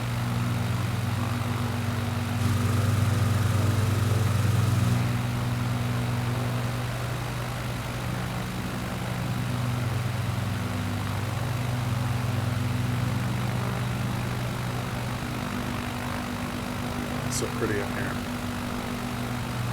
Reflections are kind of weird and blocky, but I see that on ultra graphics too, so I think that's what's causing it. Shows me at 311 feet. I don't really believe I'm that high. Without a shadow, it's kind of hard to judge outwards. Look at that. Yeah, now I already adjusted my altimeter in the other direction once because it was extremely off.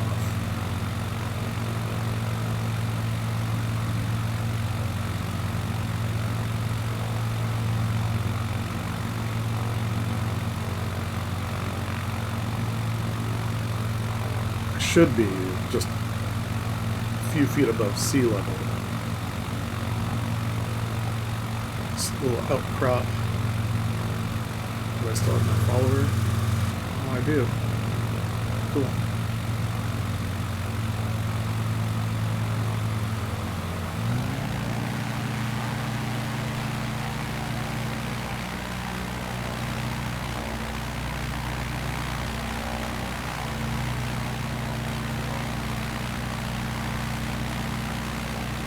Gonna climb enough to get over these hills here, these mini mountains, and maybe get back into some sunlight too.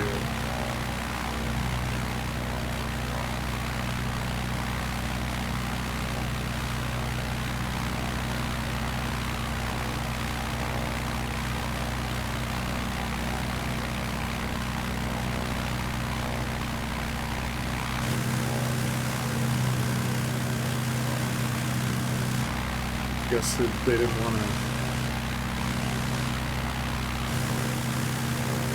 There we go. P.O. Box. P.O. Box.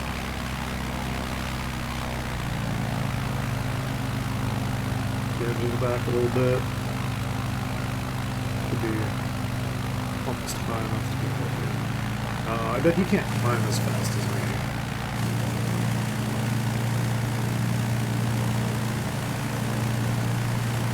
These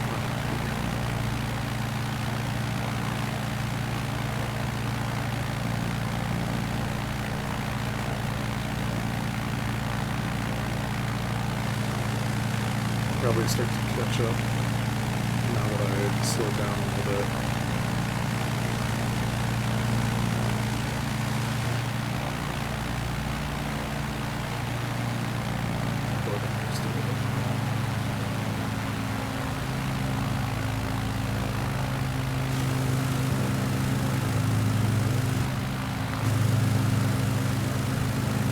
Looks like you might have turned away.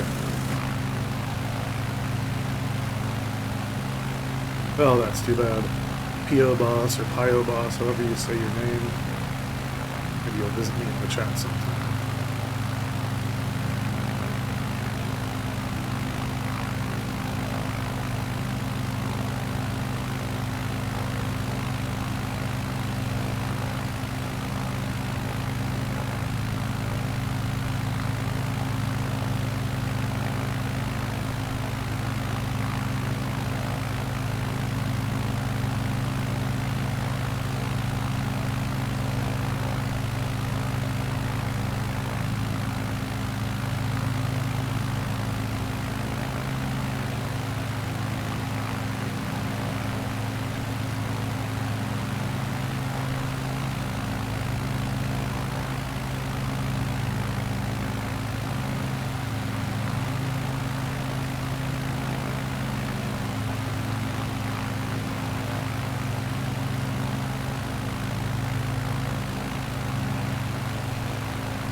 Sorry, P.O. Boss, I wasn't trying to scare you off.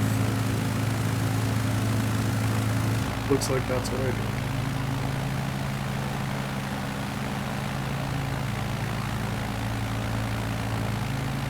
Ah, this is such pretty country.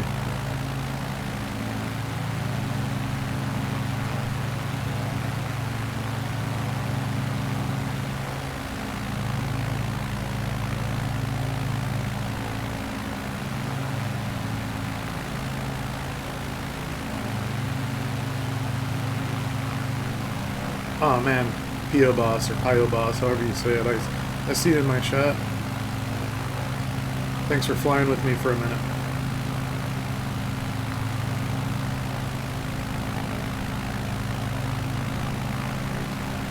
I'll be back on tomorrow at about 3 p.m.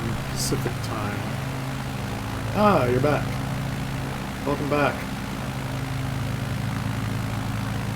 I'm just going to find a place to land up here around Desolation Sound, and then call it a day.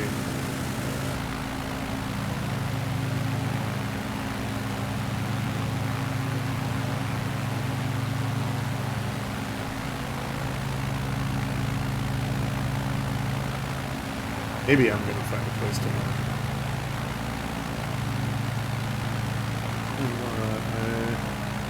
I'm gonna look at Google Maps for a second and see if I can identify the places I've been in here.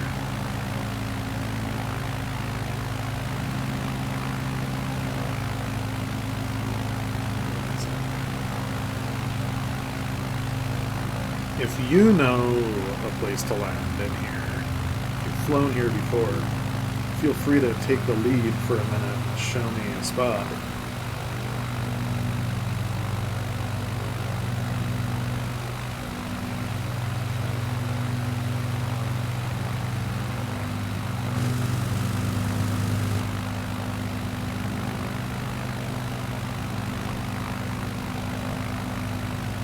That's right, there used to be fish farms up in here. I wonder if there still are.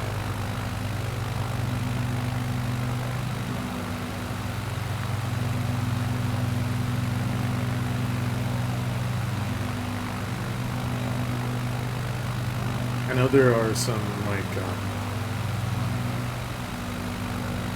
lodges or something back here. I have friends who have stayed up here.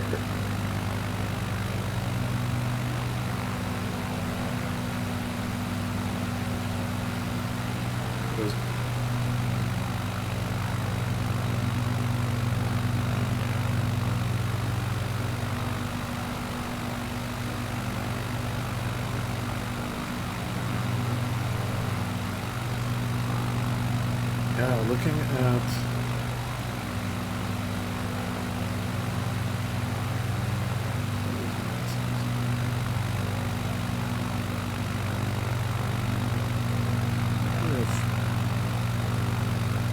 Refuge Cove is the area I'm thinking of. So I'm gonna go back this way a little bit and cut around.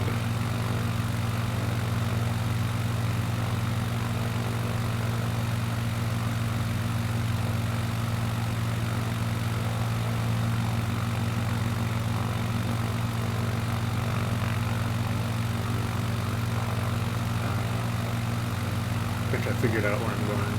At least I hope so.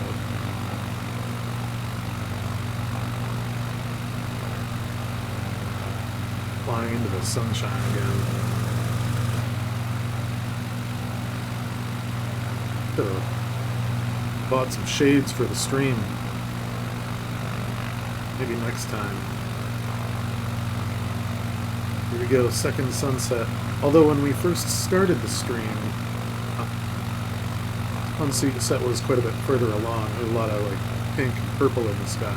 But look at the haze there over the water. Wow. It's cool. Love how realistic this scene can be.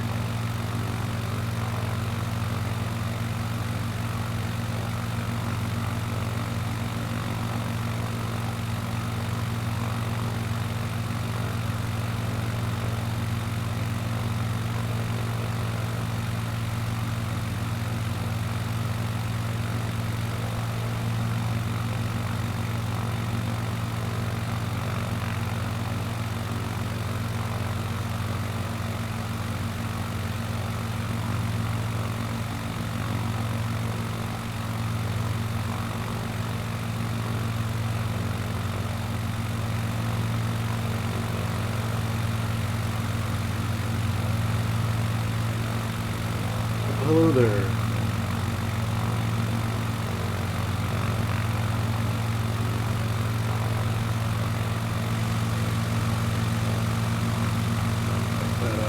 It's so pretty. I love the inside passage. Maybe I should have kept working jobs on the water there. Guess I could go back to it at some point. I don't know how realistic that is.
Not gonna lie, you startled me there.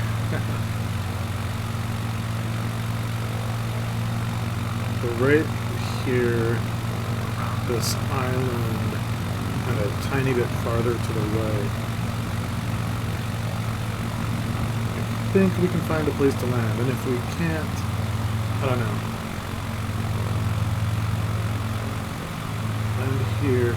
If I land here, then tomorrow when I start up, I still have enough fuel to get me over to Campbell River, and I can fuel up there for the next leg of the trip. Don't know our exact route for tomorrow, but we'll definitely start off heading over to Campbell River, and from there head north, go up to Port Hardy, and we stop a couple places in between, and most likely end somewhere beyond Port Hardy, because that's not that far. But I'm gonna try to plot, make a longer flight plan, with a lot of waypoints added, for places to stop, and places to check out.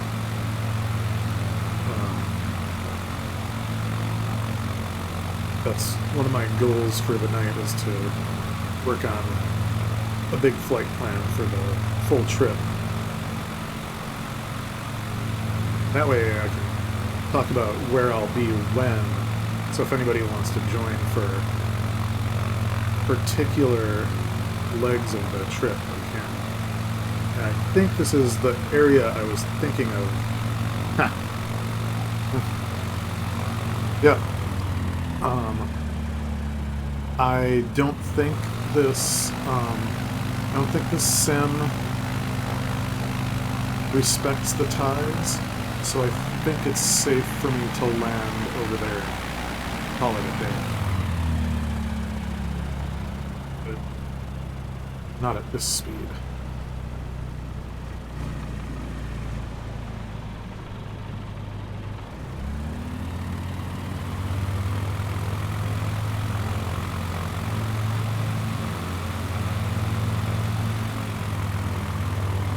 First flaps. Slow down a little bit here.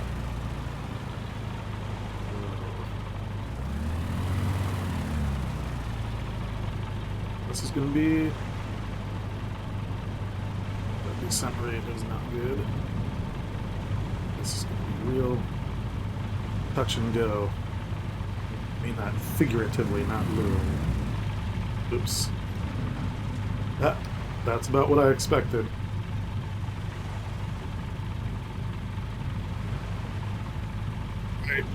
Chatters, thanks to everybody for joining me. Oh, are you gonna come in here, P.O. Boss? I don't know if you can land the beaver in here. You can try. You're probably just a better pilot than I am. Ooh. Oh, did you do it?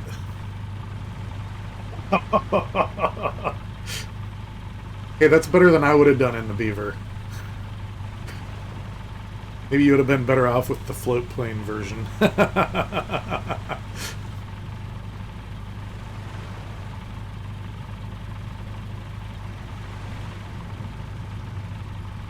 This Savage Carbon is just like made for this kind of a landing. It's part of the reason I love it.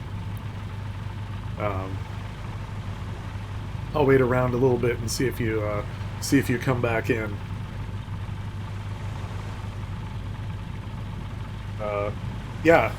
Tomorrow we'll start up from here, fly over to Campbell River, and refuel there for a trip north, again to Port Hardy. If I feel like going for a long time tomorrow, we could go as far as Prince Rupert. I think that's pretty unlikely.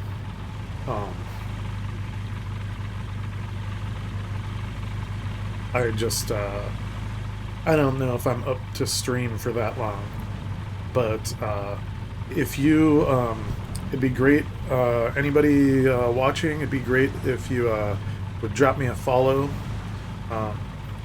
If you're interested in seeing when I go online, I'll announce it in my Discord. Here's a link to my Discord. I'm going to put flight plans in Discord and ideas for future themed flights.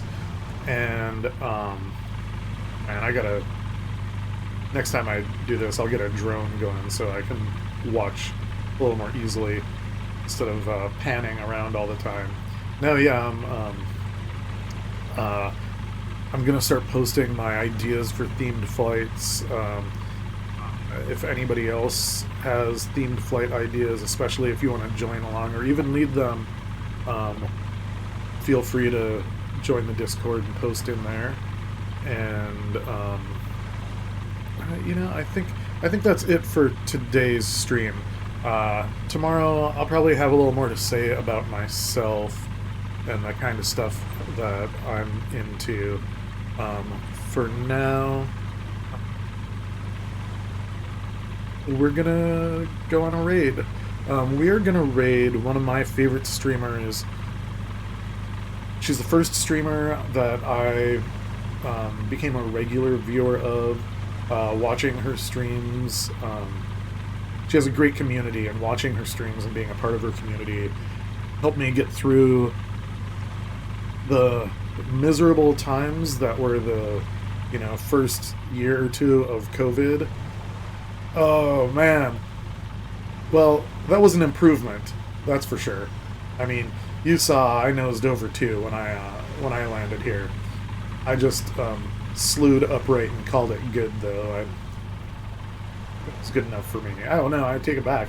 I bounced and I didn't have to slew. So I just managed to end up this way by pure luck. I find it hard to not nose over in the tail draggers. But yeah, I'm gonna raid A-Tray now. He's really cool, really engaged. She doesn't usually stream on Saturday, so I'm kind of surprised to see her online. I know she's gonna play a game. Right now she's just chatting. She usually chats for the first 2+ hours of her stream. I think she's probably hitting the 2-hour mark right about now. So we're gonna raid her. Be cool. Be safe. Drop a follow. And I will see you all next time. Thanks a lot for being here.